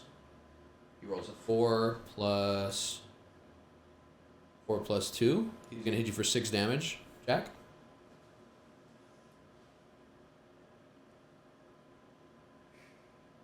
I'm at 24 HP now. Okay. Still have more than me. That's half my HP. Yeah, I mean, you guys are in a pretty tight spot here. You better choose your actions wisely from here on out, is what I'd recommend.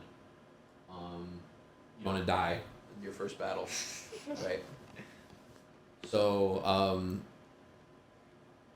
that's going to be that turtle's turn. Latil, it's your turn now. Magic missiles. Magic missile, which level? Let's do 3.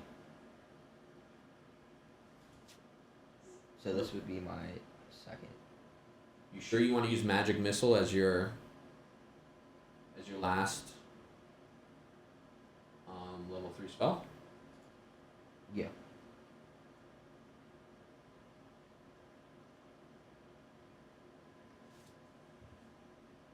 Should I roll the damage?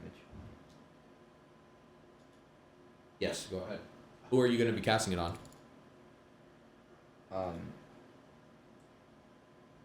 Let me roll the damage first.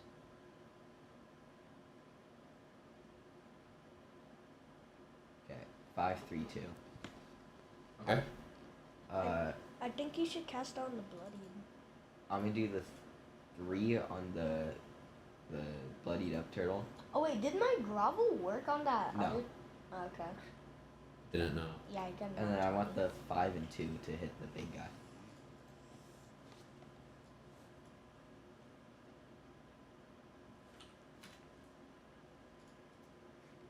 What hits the small guy? The 3. Okay. So that's your last level 3 spell slot. Yep. Phantasmal Force, and all of that is out now. Which is like Phantasmal Force would be like one-shotting these dudes, you know. That's why I was like, "Are you sure?" Because you could have had a chance to just like kill one, you know. I think I have it in like a lower level. No, I'm pretty sure that's only level 3. Magic Missile you have in every level, but Phantasmal Force. Phantasmal in second. What? I have Oh, you do. You're right. Actually, you're right. Yeah. Okay. Cool. Okay. So, wait. Hold on. Additional darts 2. Oh, this is 5 darts. What's darts? You cast at level 3, so it's 5 total darts. Oh, so I can roll 2 more. 2 more, yeah. I think. Or well, hold on. Let me see here. Sorry, that could be wrong.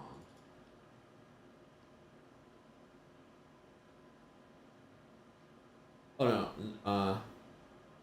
You create 3 glowing darts with a magical missile, and additional darts 2. 1 more dart for each spell slot. Okay, so 3. Yeah, this is 5 darts you have on this one. Alright, so roll 2 more times. 2 more damage, yeah. And you need to tell me who you're hitting. You don't get to choose where they go. You don't know how much damage they're gonna do, right? Like you can't know how much it's gonna hurt them for.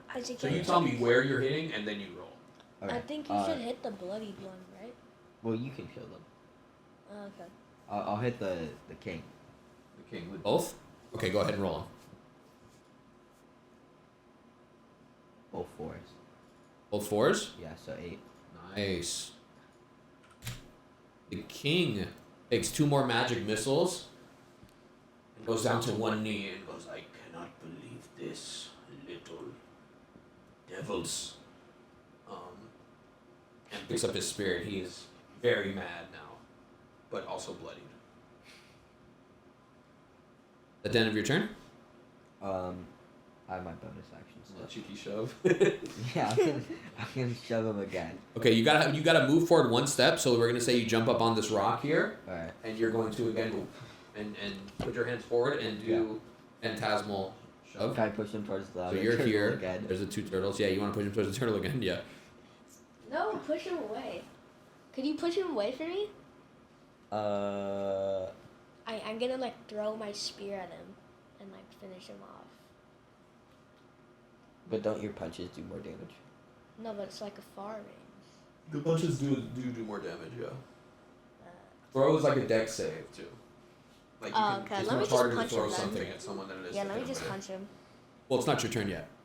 I know. So you're gonna push him where? Towards the other turtle. There's the other turtle. Okay. So you will push. The other turtle will take. This time is not going to take any damage from the push, but just kind of get bumped back by the backside of his spear as he's pushed back 1 step. You are still within range of the king turtle, but the other turtle is pushed out of range of you, Jack. And it's going to be King Turtle's turn now. he's going to Attack me. Yep, he's going to swing his spear at you again. And miss. Yay. Aren't these like huge spears for Marcus? They're pretty big, yeah. Well, he's dancing. Oh, He's but been like dancing when basically he this whole time. stabbed the other turtle. Oh no, well, it was a small turtle that dropped the spear, so it's just normal size. Oh. But the king's turtle spear is big though.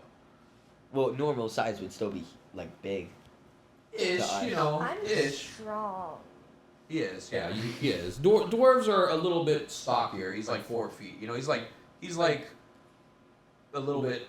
You know, he's a decent size. You know, Yeah, and I'm. he's still small. You're very like tiny. 2-3 feet. Yeah, you're like 3 feet. He's like 4 feet. So, So like same size as me. yeah, that's something like you could say. Okay, so he's going to miss. It's now going to be Grovel Turtle. He's going to pull out his crossbow and shoot a shot at Latil.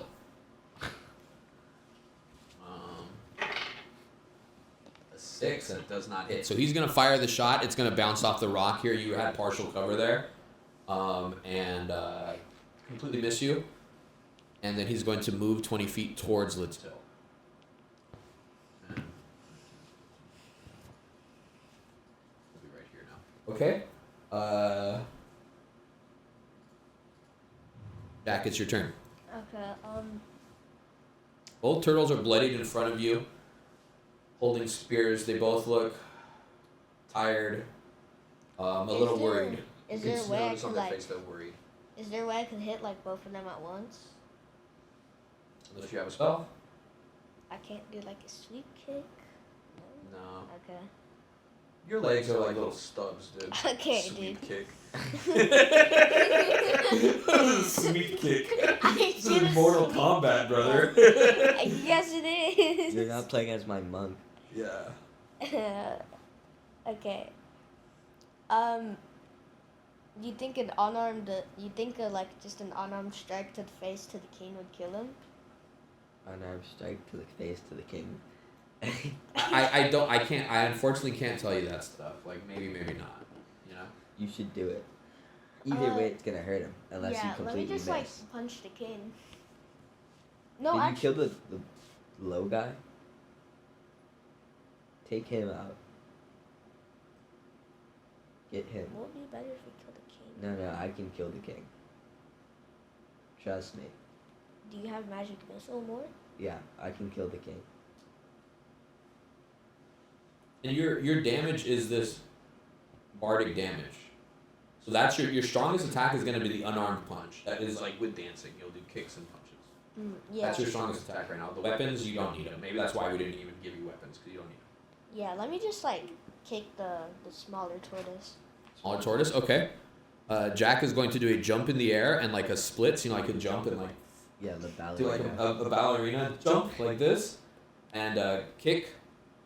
Go ahead and roll that bardic +3 and then 1d8. Let me hit, please. Please. What do you get? 17. 17 hits.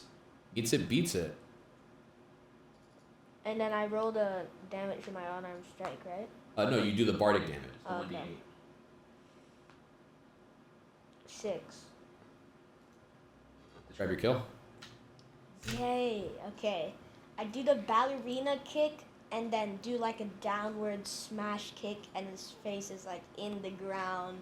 Okay. Yeah. Okay, so you do the jumping And I make splits. sure to show it off to the king, okay? Like get that all up in the king's face. Okay, you do the jumping split kick, boom, right in his chin, which kills him, and then you land beautifully, perfectly on one foot and twirl around, and then do like a axe kick down and like drive his head into the floor.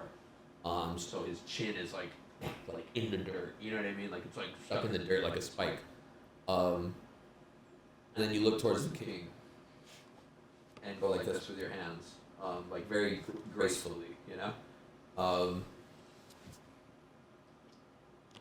The king's gonna go, oh, Bradley, no.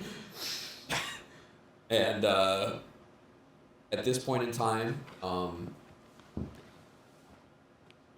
the king's going to say, you have bested my best. I no longer wish to fight you. Give us all your money. All of my money? 75%. What is percent?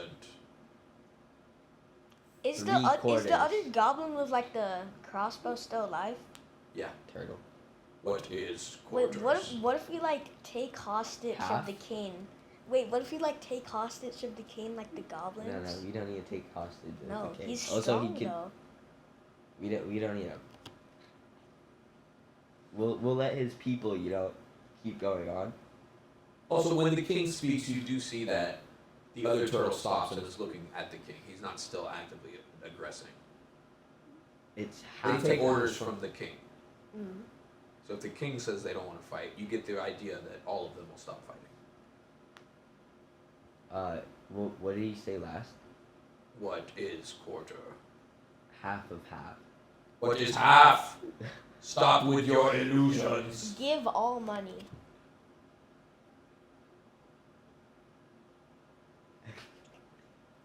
He stops and thinks.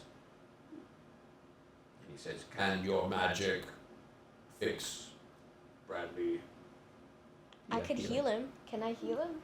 I wanna heal Bradley. Well, he's Heal dead. Bradley. Oh shoot. No, Bradley. Can you fix Bradley? I See, feel now bad. I feel bad. What do you guys want to do? I mean, let me know. What would you do in this situation? Can I fix Bradley? Well, I don't know. I mean, you guys haven't looked at him. You're just fighting, right? You killed him. He seems dead, but I don't know. I mean, maybe. Can I like do check an? him? Can I do like a? Yeah, you guys could go and check him. Yeah. I Give probably me- shouldn't have done that axe kick. Okay. So you guys both can give me medical, or I medicine. think we both gotta Yeah, we lock in got for it. Bradley. Both you guys roll medicine to go check. Okay. It's in actions, right, or skills? So he says, "Can you fix Bradley?" And you guys Okay, are both come gonna on, walk over to please. Bradley to see. I got a 13. I thought I got a 21. What'd you get? I got a 13. Okay, what'd you get, Isaac? 5. 5. Can Okay. you Can I fix use Bradley? my his magic thing? I used my medical word. No, too. what was the inspiration thing you did? The bard. Oh yeah. Oh yeah. You guys both have bardic Oh inspiration. yeah, let me use my bardic 1d8. inspiration. You guys know how to roll a d8? I can roll it for you. Yeah, Yeah. let me roll it. Okay, No, both you let guys you are- roll it. Okay, who am I rolling for first? Me. Him. An 8. Yes. Okay. 8 plus 13. 21. Let me. Are you gonna roll for me too? Well, you rolled a 21, so if I were you, I'd probably Yeah. save yours, Yeah. right? That's not. You're not gonna get much better. So than do that. I save Bradley? Okay, so you're going to kneel down and examine the turtle. First, what you're gonna do is kind of dig out the dirt because his chin is like in the ground. You know, like you like smash his chin in the ground. So you're gonna dig out around his chin, so it'll pop his head out of the ground, and roll him over onto his turtle back. When you roll him over onto his back, he's gonna go and take a breath. Yeah. And it turns out Bradley is still just barely alive. Let me use the medical word of inspiration thing. You're gonna use your mass I healing. yeah. Okay. So mass healing. Let's see. What is it? A level spell or what is it? It's here. Wait, let me. Oh my God! Stop taking me to freaking inventory. Mass healing word. Yeah, it's a Up to it's 6 a creatures level of your 3. choice. So do you want to also? You could heal me too. Yeah, you let could me heal. just heal everyone. Heal everyone. No, Yeah. don't heal everyone. Who do you want to heal? You can choose 6. So you can heal. You can heal yourself you as want one. to befriend these guys and like Oh, they're gonna that's join true. us. Let me heal everyone. Yeah. So the only ones that are hurt right now are the 4 of you. The third turtle didn't take any damage yet, so you're gonna cast it on all of them. Yeah. Okay, let's do. We're gonna first do.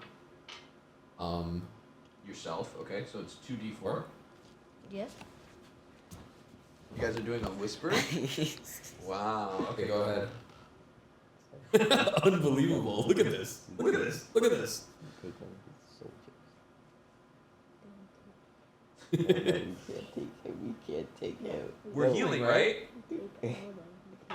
No, we can't take him. Yes, we can. We're taking all of them. We have 2 horses and 1 carriage. We're taking all of them. We can't take all of them. We take Bradley and the king. No, we just saved them for the king. No, we take Bradley and the king, and we leave the wuss. What are you guys doing? We want to. We want We're to. doing the healing. Yeah. Okay, so Marcus, you heal for 4 plus 6. So 10. Heal yourself for 10. Let me heal like Bradley next. Bradley next. It's gotta be like 4 a 2. and 7. 10. Mm.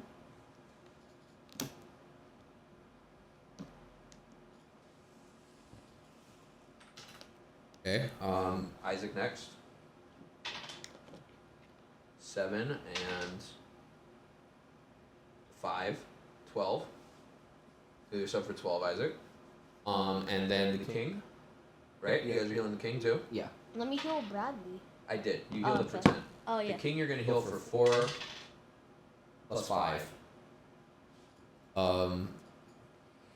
Which is 9, 18. Okay. The king is going to say you are noble warrior and very good dancer. Yeah. All right. Here's where Join us. The king is going to say, you know, I once danced in my younger years. And he's going to do like a little, like just a little step, like a little like snap, you know? Can I join him? Yeah. You join him in the dance. Yeah. Okay. Give me a roll for performance. Mm. To see how impressed they are with your moves here.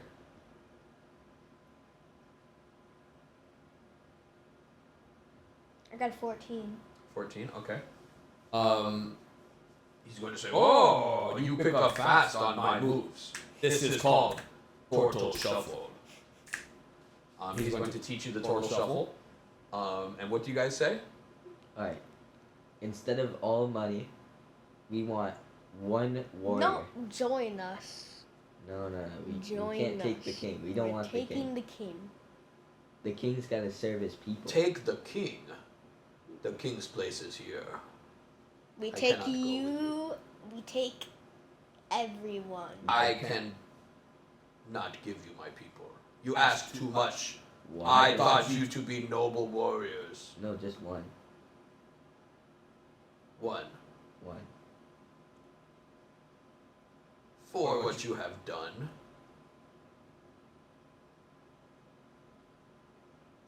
Saving Bradley's life. He owes a total debt to you. Bradley will accompany you. And can I like flick over a piece of beef jerky to the king? Like. Yeah. Yeah. You flick beef jerky in the air, and It's gonna like hit his face. he goes to grab it, but he's a twirl, so it's like very slowly his hand comes around and it falls to the floor, and he goes, and it's already on the floor, and he goes, "Thank you," and then goes to bite it, and then there's nothing there, and he goes, Here, I'll hand him 1. yeah, and you pick it up from the floor and give it to him? No, I want to give my own. Oh, okay. So the beef jerky falls to the floor, and then he goes, "Thank you." He says, "Meat. What kind of meat?" Tasty meat. Dry. Tasty dry. Salty. What animal is meat? I don't know. Cow. Beef. What Cow beef. is cow? Moo. Ooh. Cow. Just eat it.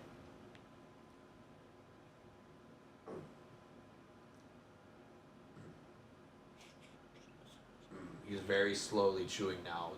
5 to 10 minutes passes. He's chewing this meat in silence. Bradley's like, "We can go if you want." he's like, "If you want, we can go. This will take a long time." Let's wait. Yeah, I want to see his reaction. Yeah. Okay, another 10 minutes pass. It's now been 20 minutes. In this time, you guys do get to take a short rest, so you guys can do a short rest. Okay. In the 30 minutes, the king is chewing this piece of pork Oh jerky. my god. Because another 10 minutes does pass. I'm gonna roll to see if he finishes. You only did he only took a bite, right? Yeah, he only took one bite. He goes 9, so he doesn't pass. Oh my god. So now, do a short rest on your. I'll do it for you, Marcus. Okay. How do you do it? At the very top, there should be a button for short rest. I can do it for both you guys if you just want to. Yeah, could you do that? Are you I gonna found it, I spend found an hour here just waiting? Short rest. Take a short rest. You got it. So that's gonna refill your bardic inspiration. It won't refill your spell slots, Isaac, but it might help. I don't know much about. When you finish a short rest, you can choose expended spell slots to recover. The spell slots can have a combined level equal to 3, but none of the slots can be level 6 or higher. So you could recover one level 3 spell slot if you want. Yeah, I'll do that. Okay, so you recover one level 3 spell slot. Marcus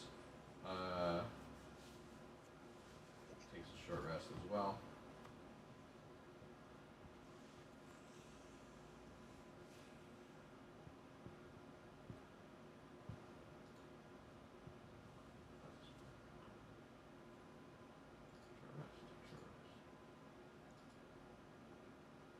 Do I get any other spell slots back or just my third?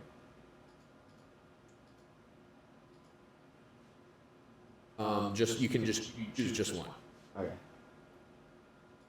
Okay. So, you guys want to wait for him to finish eating still, right? Yeah. Sure. Oh, he rolls a 15, so he's gonna finish eating and go. It's okay. At least you got a short rest. I'm gonna give him the whole stick. The whole what? The whole stick of like beef jerky. He sees how big the stick is, and he sits down up against the tree, like getting ready to settle in, and he goes, "Thank you." And Share with everyone else. share, and share. We'll share. Okay. We take Brandon. Brandon. Okay. Do we have like a map in our caravan? Yeah. Yeah, you have a map of the world here. Alright, I want to mark like the specific part we're in. Okay, Isaac. Let's try to Sure. not get into like some huge trouble with Yeah, the we can't lose government. him. Let's just Let's not do that. do the letter, and then come back to Turtle Land, and return Brayden. Yeah, Brandon. And now we're like allied with turtle people, you know. Yeah, we're allies of the No, if it comes to having war against the government, we have Turtle I don't think army. they're gonna be much of a help. Well- No, they're strong. Bradley has a debt to you guys now, so you don't necessarily have to bring him back. He can stay with you. I think you But should we bring want them to bring back. him back. Wanna Yeah, bring for him back? the Okay. Alliance, Turtle Yeah, we want to Alliance. have good reputation with these people. Okay. All right. So you guys are going to load Bradley up and begin. Where do you want Bradley to sit? He could just sit in the caravan. Yeah, right? you can just sit wherever. Okay. Do you guys want to clean up the trash before you leave? Oh, Yeah, Here, let's you do guys can that. have Madeline's. Oh, nice. You guys are gonna finish cleaning up the trash? Yeah. Put it back in the Yeah. bag, and then what? What do you want to do with it? Let's just. then we'll just hold on for it for now. Hold on for it. Okay. You guys clean up the trash, put it back in the bag, and begin on your way, on your journey. Oh. Could I light it on fire? I have Why would you light it on fire? So it's like bows and stuff that Oh. won't go away with fire. Some of it's paper, most of it's not. Oh, most of okay. Never mind. Yeah. We'll just keep it. Okay, so you guys stuff all the trash back inside the bag and put that in the caravan. Bradley also sits down and says, "I have never felt such comfort like this." Wow. Inside the caravan, you guys have nice leather seats, a little bed, and it extends out so there's a bed for both of you. You guys do oftentimes sleep in there. So Bradley sits down and is making himself at home. What do you guys want to do? Do either of you want to sit in there with Bradley, or do you guys want to stay on the outside, or what are we doing? We're Let's taking just off? go in the caravan, say goodbye to turtle people, and go to the place where we deliver them out. Okay. He says, take care of Bradley.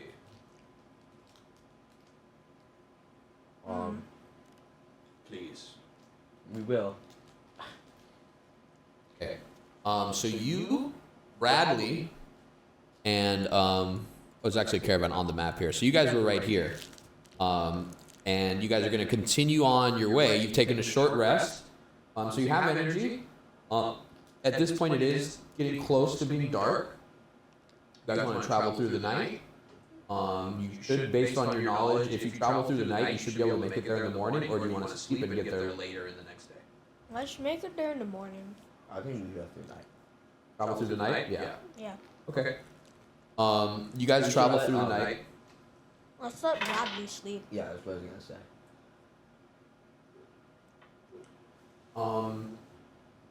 And you arrive at Stromley in the morning. You guys are lucky that was a low roll. Well, what would it?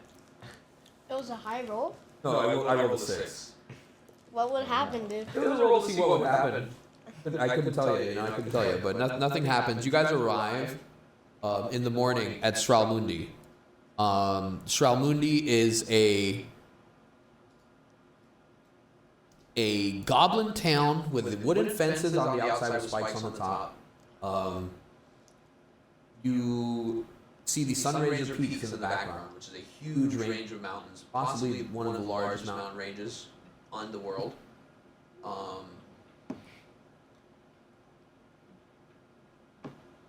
At the gate,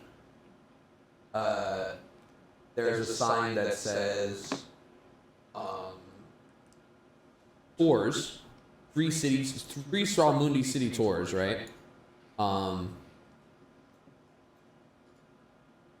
Be back later. There's like a note stuck on top of the sign that says be back later, and there's no one there. There's like a chair with a little umbrella, but there's no one sitting there. What would you guys like to do? Is this the destination where we deliver the note? You know that this is Stralmundi, yes. This is where the note is to be delivered. Who do we deliver it to? I can't speak their language, so there's that. Yeah, but you know that many goblins here speak common. Oh, do they? Yes. So what you guys know about Stralmundi, you guys have. I won't make you roll on this because you have a pretty good knowledge of everything because you guys are traders, roaming traders. Stralmundi is the trading a very popular trading post because they supply all of the kingdom's selt. Selt is a spice that you put on food that makes it a little bit bigger. So for every food you eat, if you have selt, you put some on and it makes it a bigger meal. So if you have a sandwich, you put a little selt on it, now it's a big sandwich. And it's relatively cheap. The only reason it's cheap is because Stralmundi does the trade to all the kingdoms. This is a trade hub of selt. That's their primary export. They're the only people that export it. And you know that it's found in the desert. Okay. I mean, let's just get this note delivered. Do we know where? Yeah, so you guys did receive instruction. The instruction is Edesenel. Delivered to Council Member Bab Karud in Stralmundi. That's all you know right now. So he's a member of the government. He's on the council. At the door next to the trade, there is a map that you guys can grab and take a look. Oh, let's look at the map. Come on over here and take a look at the map. Yeah. Come on over here. What's the guy's name again? Bab Karud. In Stralmundi. Come over here so we can see you guys. So here's the map. You guys are here, right at the door. And on the map you see the Celt Exchange, Guy Town, Yap Shack, Chieftain's Hall, the Stink Drip, Reb Pit, Pooh River, Joom Pit, Nuck Shack, Key River, the Stick Fields, Bog Czar, Mountain Watch, Dead and Knot, and Zug Temple. He should be at Chieftain's Hall, right? He'll be there, right? Yeah. We should go there first. Okay. So you guys are going to bring your caravan inside. And do you want to park the caravan somewhere to let the horses rest, or do you want to bring them with you? We can. I think. bring it. No, we'll park it because they've We'll been park it. like going all the Should way. we bring Brandon with us or let Yeah, him we're rest in the bringing him with caravan? them. Okay. Okay, and Brandon has gotten a long rest. Wait, what if Fair like enough. the turtles and goblins are like enemies? I doubt that. If they are, we'll figure something. What I'm going to allow here in once you guys travel through the night, Jack took the reins, and you went inside the caravan and slept. So you're gonna get a long rest, okay? Alright. To recover your spell slots. He needs them. That makes sense to you, Jack? Sure. That you would. You both have night vision, I believe, as well, if I'm not mistaken. I know I do. Yeah, so I think you guys both have night vision, so you can see very well through the night. And you didn't see anything, but that's oftentimes you take the night shift. You're just kind of the tougher guy. Little gets a little scared at night, so he went inside and he could take a sleep. I'm just so little. He's little. Okay, so you get your long rest. All your spell slots are recovered. All your bardic inspiration slots are recovered, so that's a bonus attack you can do. You guys are gonna head to the Chieftain's Hall. Yeah. Okay, so there's a spot with a trough for horses to drink water. Are we bringing it? The horses? No, the horses are gonna. You're gonna tie them up. Maybe. Alright, two things. Do we have knowledge of reputation between what's this place called? Turtle and Ralmundi. Yeah, Shralmundi and the Tortles. Give me a history. Okay. Let's hope that they're not like enemies. No, why don't we ask Brandon? You can do whatever you want. Let's ask Brandon. I'll do the history first. Okay. Go ask him. I'll go ask him. Can Isaac do the history? Yeah, let's let Isaac do his history, and then you'll ask him. Because Brandon's opinion might be different from what Little knows. History is basically just kind of going into your memory, trying to see what you know.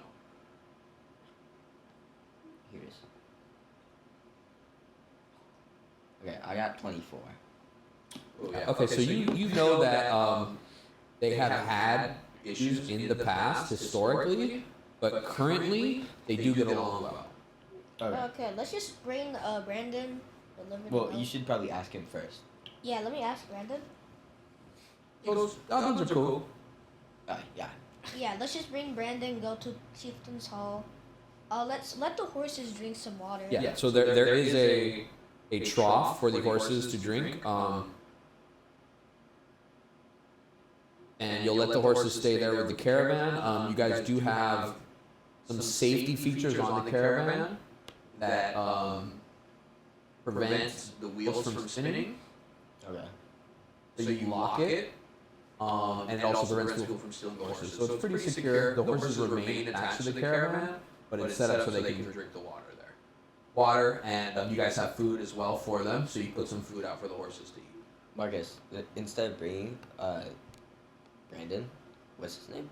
Brandon. Yeah, Brandon. We could also leave him by the horses to like protect all of our stuff. This is also, again, as you understand it, relatively safe to leave your stuff there. You wouldn't leave it unlocked, but relatively safe. I mean, There are guards at the door that you guys pass that just go hello. Oh, okay. Then yeah, we'll Yeah. bring him. Yeah, let's bring him. Also, like I kind of just like kick drop Brandon into the ground. I'm not sure if he really likes us that much to just. Well, he stay. likes his king. You did also bring him back to life. Okay, good point. Yeah, let's You just were bring the him. one that put him on the verge of death, but He stabbed you too, you know. yeah, Mhm.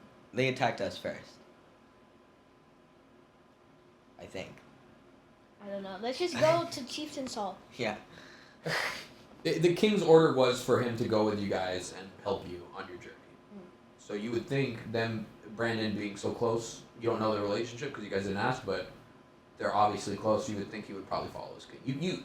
You don't sense any animosity from him. He seems like he's on your side fully. You guys are gonna head to the Chieftain's Hall. Okay. So as you guys wander into Stralmundi, there's goblins bustling around, pushing carts and trays and trolleys. You have to move up and head to the left, at which point you pass by Pooh River. Pooh River, as you know, you guys are kind of following on the map. And I think Jack looks at the map and goes, Pooh River. You've told me about this, where there's like two separate communities, Pew River and Pea River. Yeah, but Jack doesn't know that. You guys haven't been here. Maybe once, right? But it was probably just a quick errand or something. So, Pooh River is very dry. There's not much water flowing in it at all. It looks like there used to be a river there. You can see like the valley where the water would run, but there's not much water running. So you guys notice that as you're walking by. Along the way, you pass by something with a big sign that says Guy Town. And there is a couple buildings that look like with straw roofs that look like human buildings. All the buildings you see here are goblin, so they're like spikes on the ends and like tents and stuff. But this area here, it looks like a very, very small human village of like 3 buildings. And in the center, there's a building that has a big yellow M, similar to like a McDonald's. What? And for Marcus. Not for Marcus, no. And you guys are gonna continue through to the Chieftain's Hall, right? Yeah, wait, who's the guy we're looking for? Abkarud. Okay. Who's this note from? E. Desanel. There's no further information. You guys don't recognize the name. Okay, so what we're gonna do is we're gonna knock on the door like we have a note for Bobkin. Well, when you guys we're not there. when you guys move up the steps to the Chieftain's Hall, there are 2 very big goblins wearing ornate armor standing at the door, and they go, "State your business." Yeah, we'll tell them all the Yeah, government we're delivering stuff. a letter, and then I'll like. Letter to who? Bob McKillop, whatever his name is. Bob Kalor? Yeah. I don't know Bob Kalor. Bob? Who is Bob? Can you tell me the name? Bab Karud. I thought you were purposely mispronouncing it. His yeah. name is Bab Karud. Bab Karoob. Oh, Babka! Yeah, and it's a note from. What's the person's name again? E. Desanel. E. Desanel. I don't know Daisy, but Babka, you can find him over at the Celtic Exchange, just down the stairs. Okay.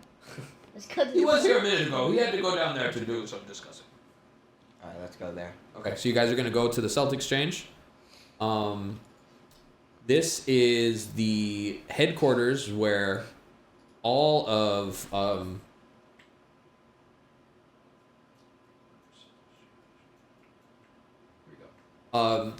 all of the trading of Celtic occurs here. So as you guys get close to the Celtic Exchange, there's boxes moving everywhere. There's humans picking up stuff. There's elves picking up stuff.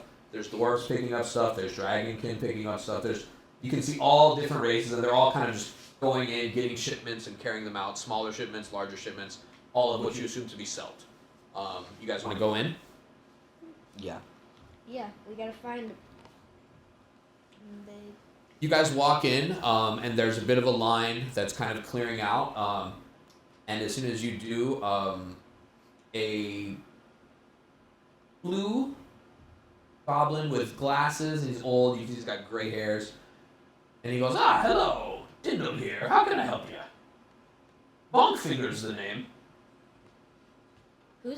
But Bonkfinger's not the game.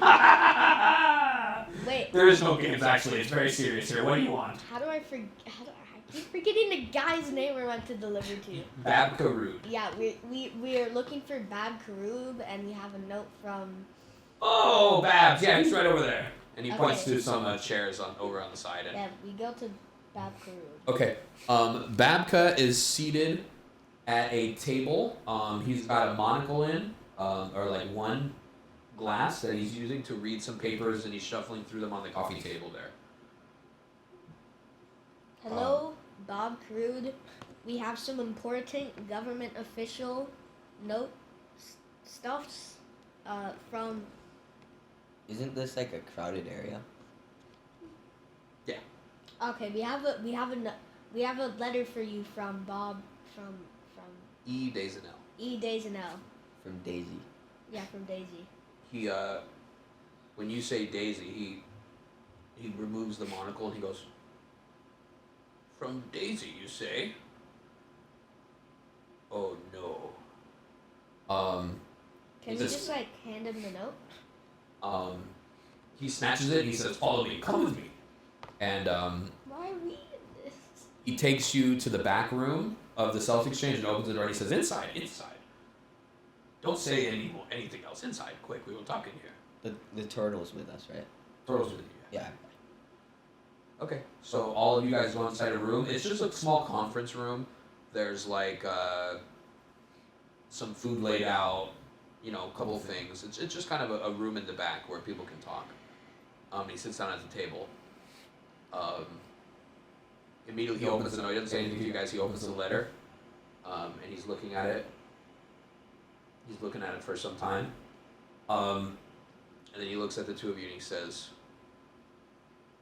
"Can either of you read?" Okay, let me read it to him. I think. Yeah. Okay. He hands the letter. Who's he handing it to? Me. Me. Rock, paper, scissors, shoot. Okay, he has done. Okay. You seem smart. Can you read this to me, please? And both of you guys had your hands out, and he kind of selects. Oh my He God. goes, "I think I'd rather he read it." It's because I'm a Thank- wizard. Yeah. Well, yeah, he's got like the smart appearance. You look kind of rough, and you know what I mean. Okay, so the letter reads.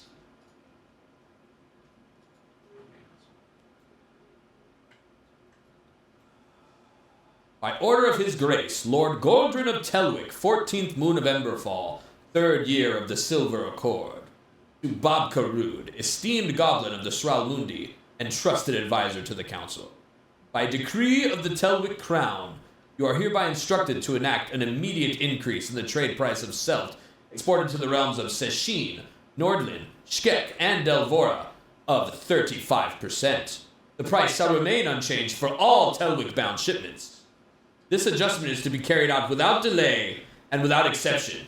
Let it be known that non-compliance will be viewed as a breach of trade accord under the banner of mutual favor and responded to accordingly. May your scale stay balanced and your stores ever full. By my hand, Gordrin of Telwick, Lord of the Violet Seat, Warden of the River Markets, Keeper of the Western Accord. And at the bottom there's the seal of the Telwick Kingdom. Gordrin is the king of Telwick. Everybody knows that. Everybody knows who Gordrin is. It's King Gordrin of Telwick Kingdom, the biggest kingdom. One of arguably the biggest kingdom in the world.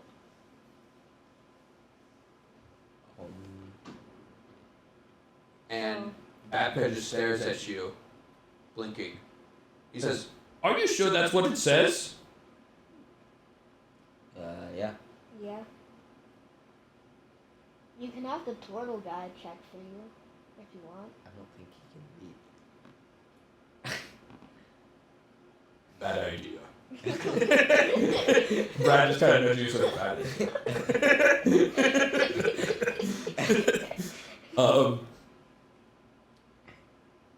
Babka says, I don't know what to say. This will... Oh, if we raise prices by 35%, it will ruin trade, and who knows what the response will be. This could mean all-out war between all of the kingdoms. Can we just leave the note on the desk and leave? No, you must wait! Wait!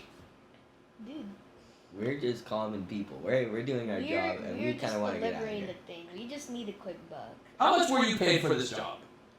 You guys know that upon completion, you're going to receive 650 gold coins upon completion. Let's just say 600. No.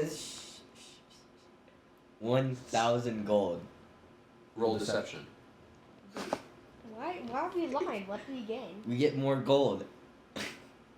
Potentially. Maybe. Okay, but what if we fail the deception? It's not gonna happen. Could I? You guys don't both roll. We don't need to double roll everything. +4 deception. I got 11. He's in shock. He gives you a look like, how much were you really paid for this? Okay, fine. 850. Roll deception again. At disadvantage, so roll it twice. Because he already knows you're a liar. 16 and What's the one? 5. Okay. Says, I don't want to talk to you anymore. You! How much will you pay for this? 700. 700. You're lying again? No, 600. 650. 650. This job is not yet over. Someone must deliver this message to the South Brothers, and you must bring them here immediately But we are meant to to a deliver- council. You have delivered your letter. I have it. I am Babka. Do we get our money? You will get your money and more. Let's make it an even 1,000 gold Yeah. to travel to the Salt Bros. How far is that? 2 days, 5 days. It depends. How will you be traveling? Horse. Carriage. No problem. You'll be there in a shake of a horse tail. It's not far. Not very. You're not going with Is it us? cross the mountains? My place is here. Is it cross the mountains?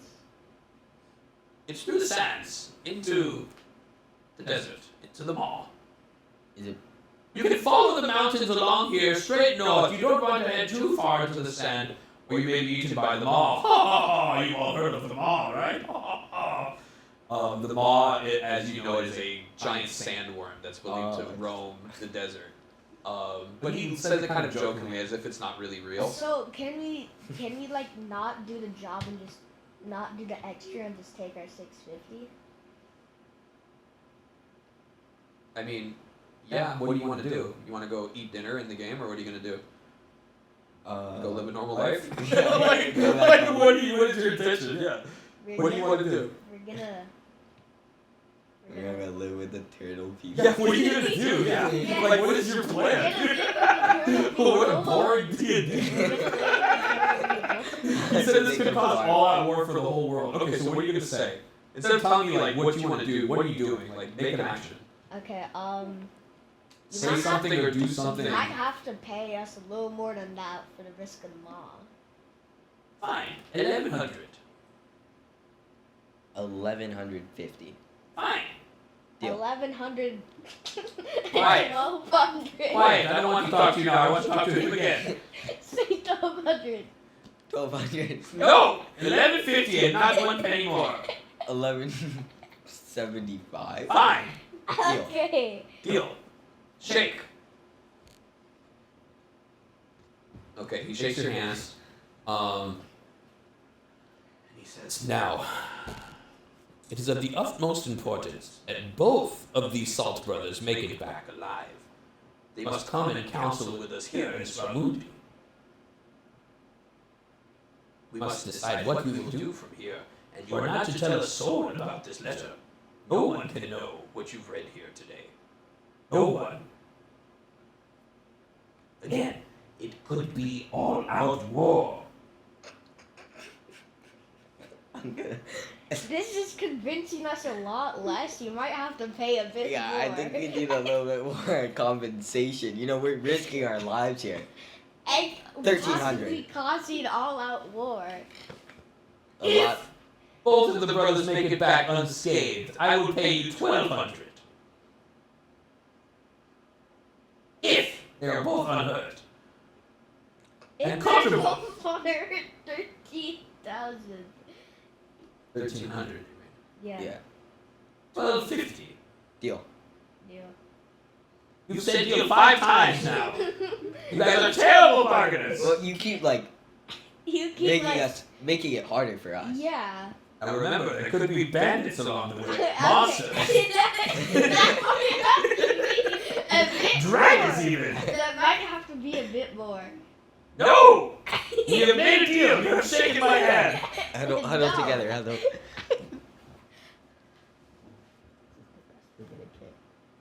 Give up. Give up. We're Give up. asking 5 more. An extra 100.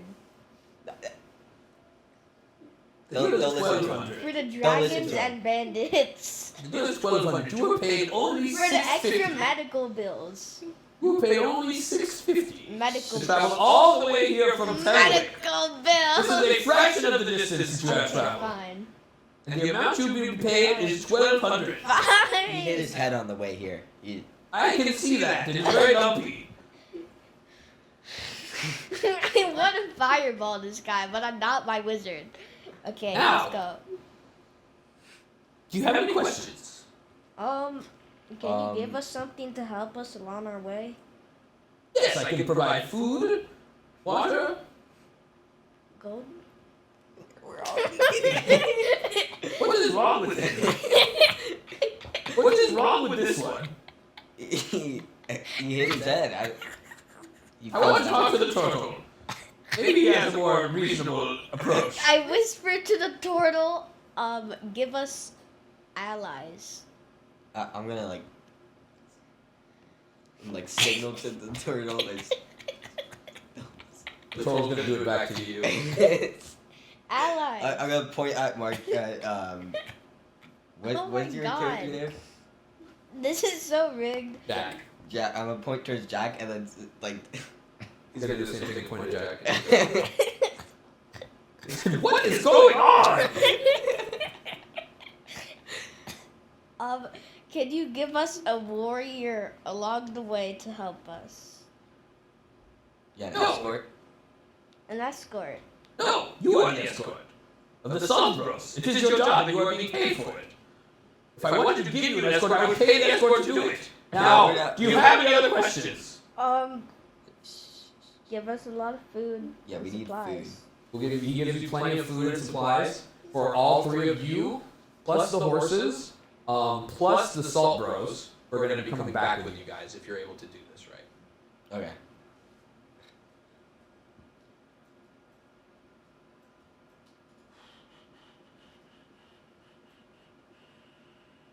All right.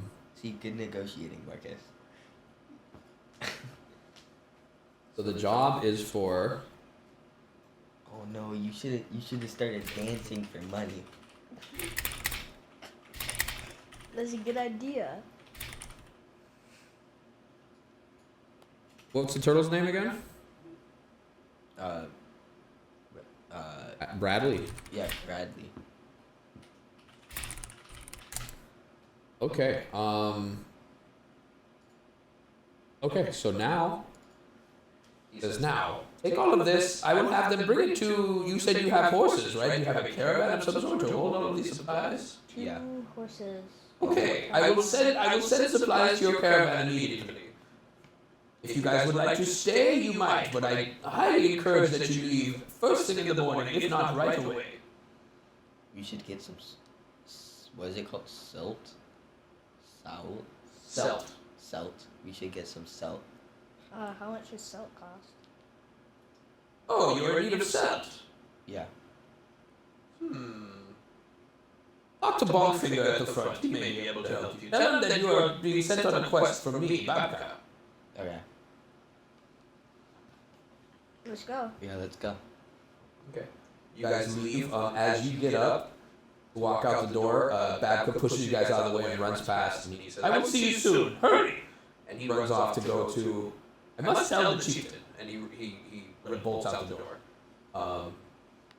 And then Mark goes, hey, leave in a hurry. See you later, Babka. Nice hanging out. Bye.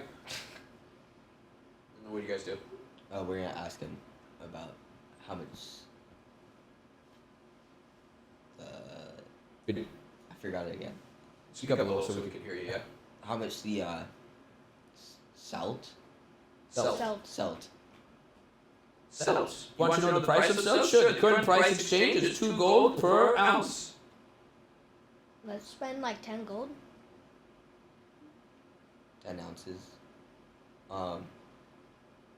10 ounces is like a jar. Very small jar. Yeah. It's like. Like a salt shaker. Selt is very heavy. Like a salt shaker. Oh, is it really heavy? Oh. Is it like in big clumps then? 10 ounces of salt would be able to probably handle, let's say, 10 meals. Oh. 10 meals? Yeah. Yeah, we'll do 10 that. individual servings. Yeah. 10 ounces of salt. So you guys are small timers. Sure thing. Here you go. And he gives you a little jar of salt. A little glass jar. How much was it? 10. 10. Reach into the bag with all the trash and the gold. Well, I have money on me. Okay. I added all the money to my inventory.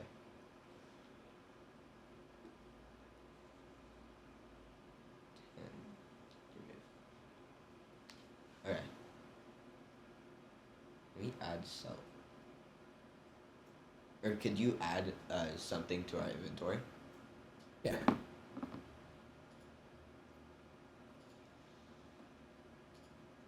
Yeah, I'll add it to you.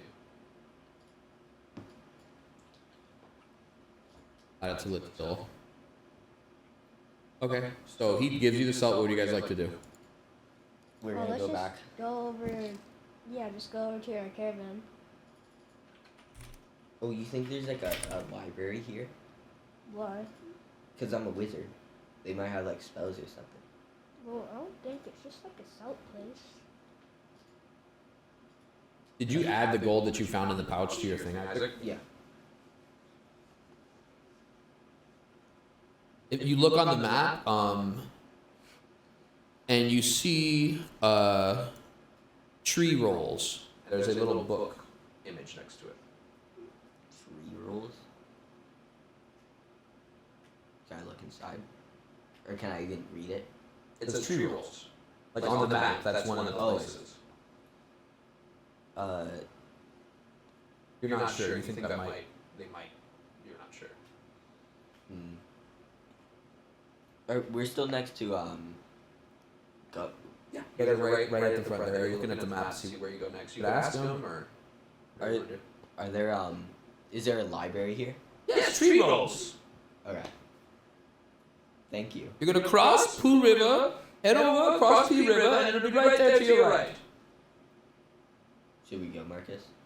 Beautiful real estate, really, right up alongside Pea River. Let's ask him if there's any like spell books and any. Yeah, do they have spells? I don't know what they have. I don't read. They have it there. I just do numbers. You will ask him. Do you know what language it's in? I don't know. So many questions. Let's just go. Okay. Okay, so you guys want to head to tree rolls? Yeah. Okay.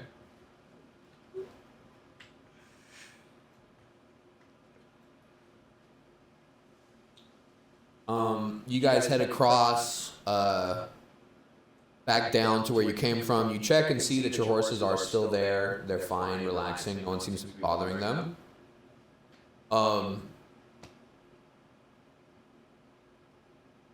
You cross the bridge. You see goblins moving around. You see a couple of goblins hanging out that almost look like a little, kind of like a little gang. They're off in their corner, but they don't pay you guys any attention. They leave you alone. They seem to be clean, like they have like brooms and they're kind of like sweeping up. They look like tough guys, but they're kind of cleaning, which is weird.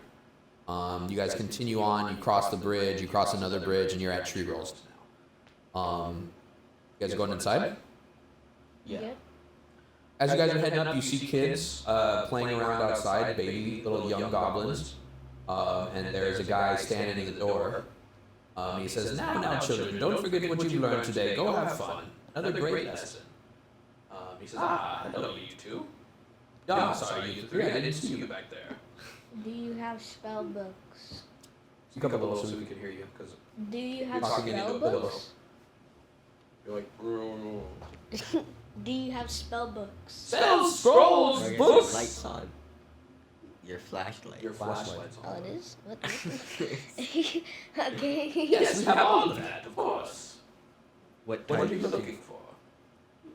What spells do you want, Isaac? Yeah, what type of spells are there? Mostly magic.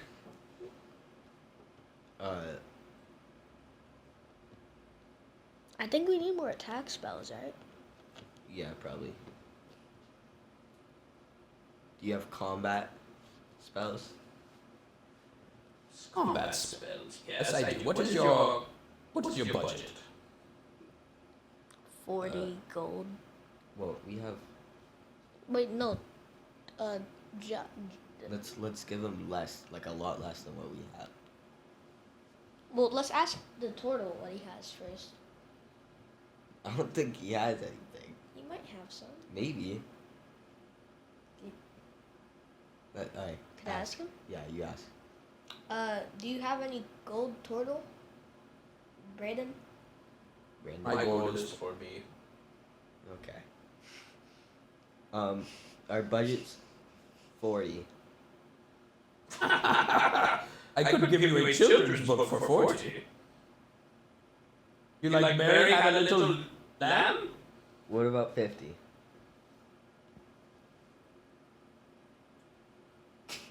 The magical spells, sir. What do they usually go around for? Let me see. And he heads inside and says, come with me, come with me. We will take a look and see what we can find for you.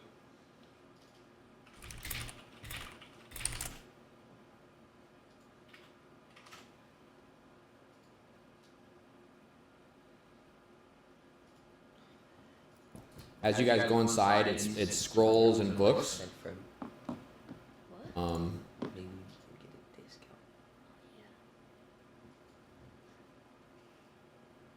What if we say, like, we'll be getting paid 1,200 after this quest, we'll pay you back.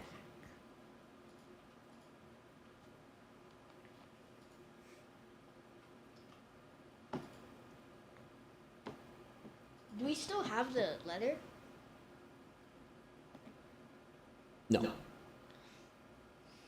Oh, did the other guy not give us a letter to give to the Celt? No. So how are we gonna prove to Celt Bros that we're, like, legit? Oh, you guys didn't ask. We'll kidnap him or something. I don't know. We'll find a way. I have a scroll of thaumaturgy. It will allow you to yell really loud. We don't really need that. How much? I can sell this to you one time only deal of 20 gold. Not much of a spell. If I yell really loud, I feel like it wouldn't just hit like people like a line or cone, right? Because it's just. Well, yeah, but what? No. Just pretty loud. Does it? I think we should like. I think we should like run back over to the Bob McKillop Yeah, guy. we'll do that after. We say we're on an official mission from Bob McKillop, Rosie guy, whatever his name is. Who are you saying this to? The librarian. What? Why are you saying that to him? The person who's like telling us about the spells, yeah. So like, this is an official mission. We need Okay. spells. An official mission from Bob Carude, you say? Yeah. As I recall, Bob Carude always instructs that he never have his mission spoken about. Did he not give you this instruction? That's strange. Every mission Bob Carude has ever given, he swears silence among the people who are giving it. Are you lying again? He forgot about it. I feel I should have learned Bob Carude immediately. No, let's not talk about this. I agree. You should not have spoken about it, but you did now. Kind of like intimidate him into not talking. Roll intimidation.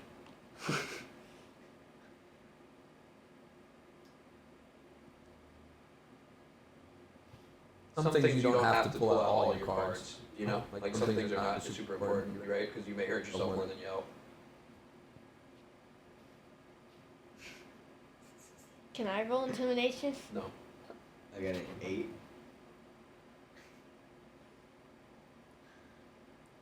What are you doing, little gnome?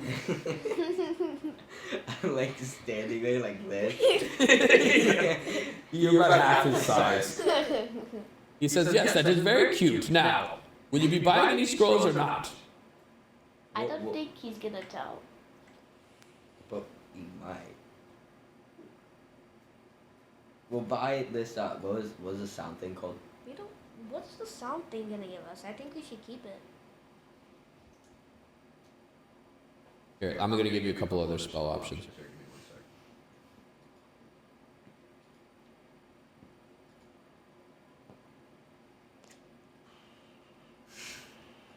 Spell of Chromatic Orb. How much gold did you say you had again? 90. 90. I will sell you this for 90 gold. Spell of Chromatic Orb. What is it? It creates an orb of any element of your choice. Oh, any element? Indeed. You know, ice, fire, poison, disease. Oh, okay. I was thinking like periodic table element. You guys, if you want to whisper something, you can, but like let me hear it, so we can like tell us, tell a story. You know what I mean? Do we have 90 gold? We do. We do? How?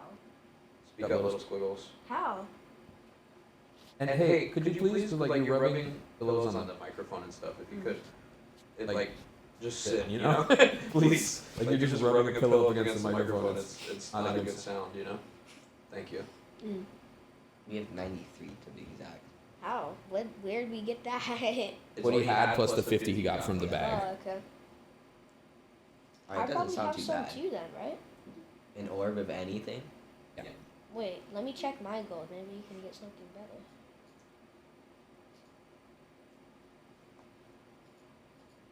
I have a 20 gold. I think we just get chromatic orb. Wait, let's see what else we can get and then. Everything else will be more expensive. That is the best spell I can offer you for damage.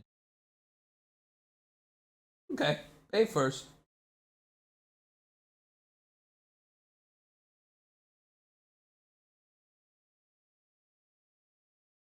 Okay, he's gonna give you a scroll of Chromatic Orb. Well, it can learn it. It takes time to learn a spell to make it a spell you can permanently use. It does cost money. Have the scroll, so you just have to invest time in it. If you want to learn it quicker, it'll cost you more money. If you want to take time when you long rest, you can say, I want to practice learning, basically. Okay? Yeah, I got you, bud. And then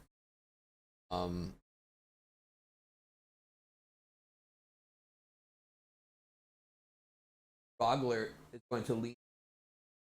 Now, everyone likes to say,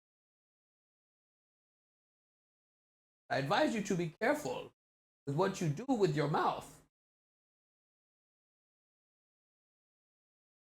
Received a quest. Such an important man. I assure you, quest of import. Take it seriously. Lowers glass. You'll find yourself in a whole lot of harm.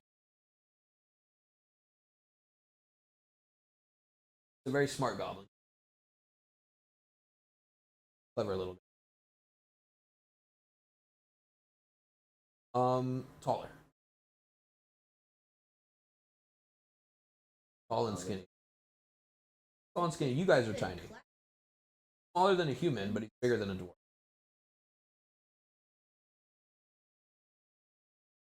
Some of them are smaller, but he in particular is a tall, skinny guy.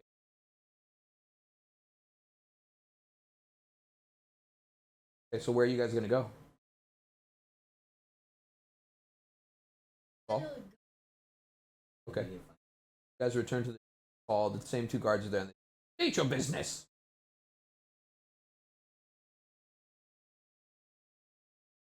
Babka? He is inside. Go inside. He is inside. You guys enter room.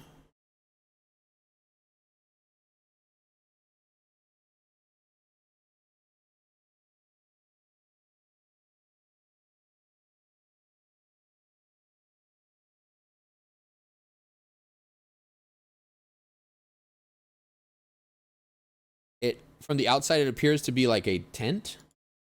But when you go in, it is a beautiful, ornate room, marble floors. Everything looks to be made of pure gold. And Chieftain Sakis sitting on his throne chair, Babka right next to him. Sakis says, "Who are you?" Chieftain of Sakis.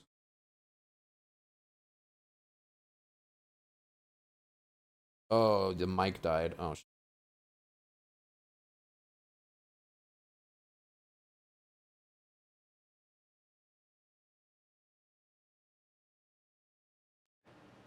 let's see, maybe. I checked it like a few. Test. Huh. Let's see how long it'll last us. I wish Ping didn't steal my thing. We could keep going. Okay. He says, "Who are you?" Wait, do we think it's fine if like the chief knows about this, like the whole mission thing? I mean, I don't know. We're messengers. Because yes, I just sent them on a quest. These are my messengers. They are to retrieve the Salt Bros and bring them back. These are the two I've told you about. And the chief says, "Ah." How are we supposed to confirm? Will the Salt Bros know, or No. Could you give us like a letter? Yeah, Something? like a letter, like a signature. And either of you guys right? Both the chief and Babka say it at the same time. Yeah, Well, then write them a letter. but they won't know it's you. What if they think we're lying? Write the letter and I'll put my handprint. Oh, okay. What else? Do we have like paper on us? Or Yeah, you guys have paper. Alright, I'll start Let's writing. Yeah. Dear Salt Bros, this is Babka. We are. Hold on, the mic died again.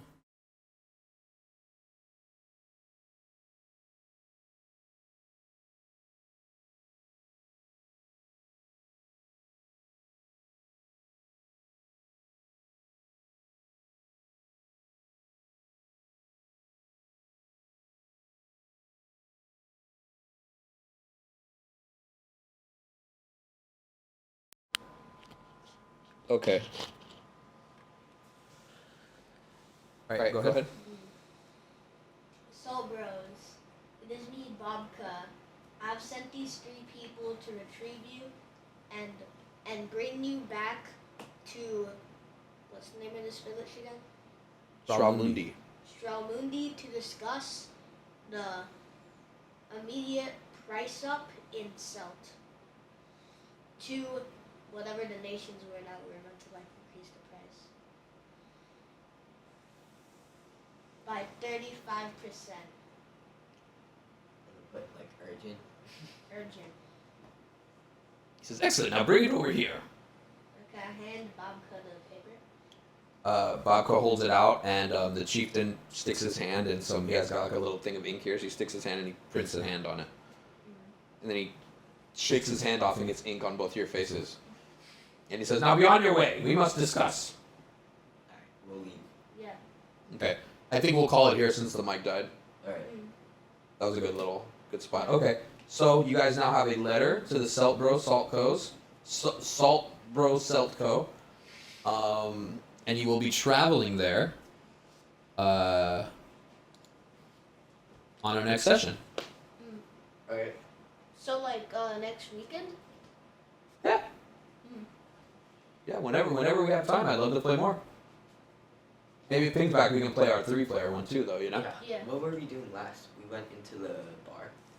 On our 3-player session? Yeah, you're in the underground. Somewhere with like the flaming. They were like gambling in the room. Yeah. Yeah. All right, that's the end of this. You guys want to come say bye?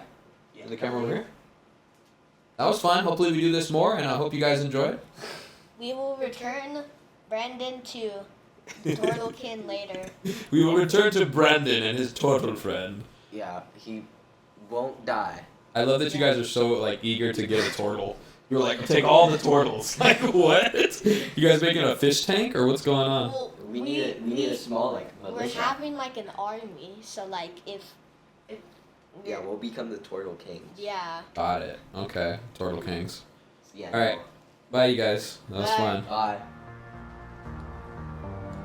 Gonna walk around, gonna talk around, gonna walk around, gonna talk around and see. I say what?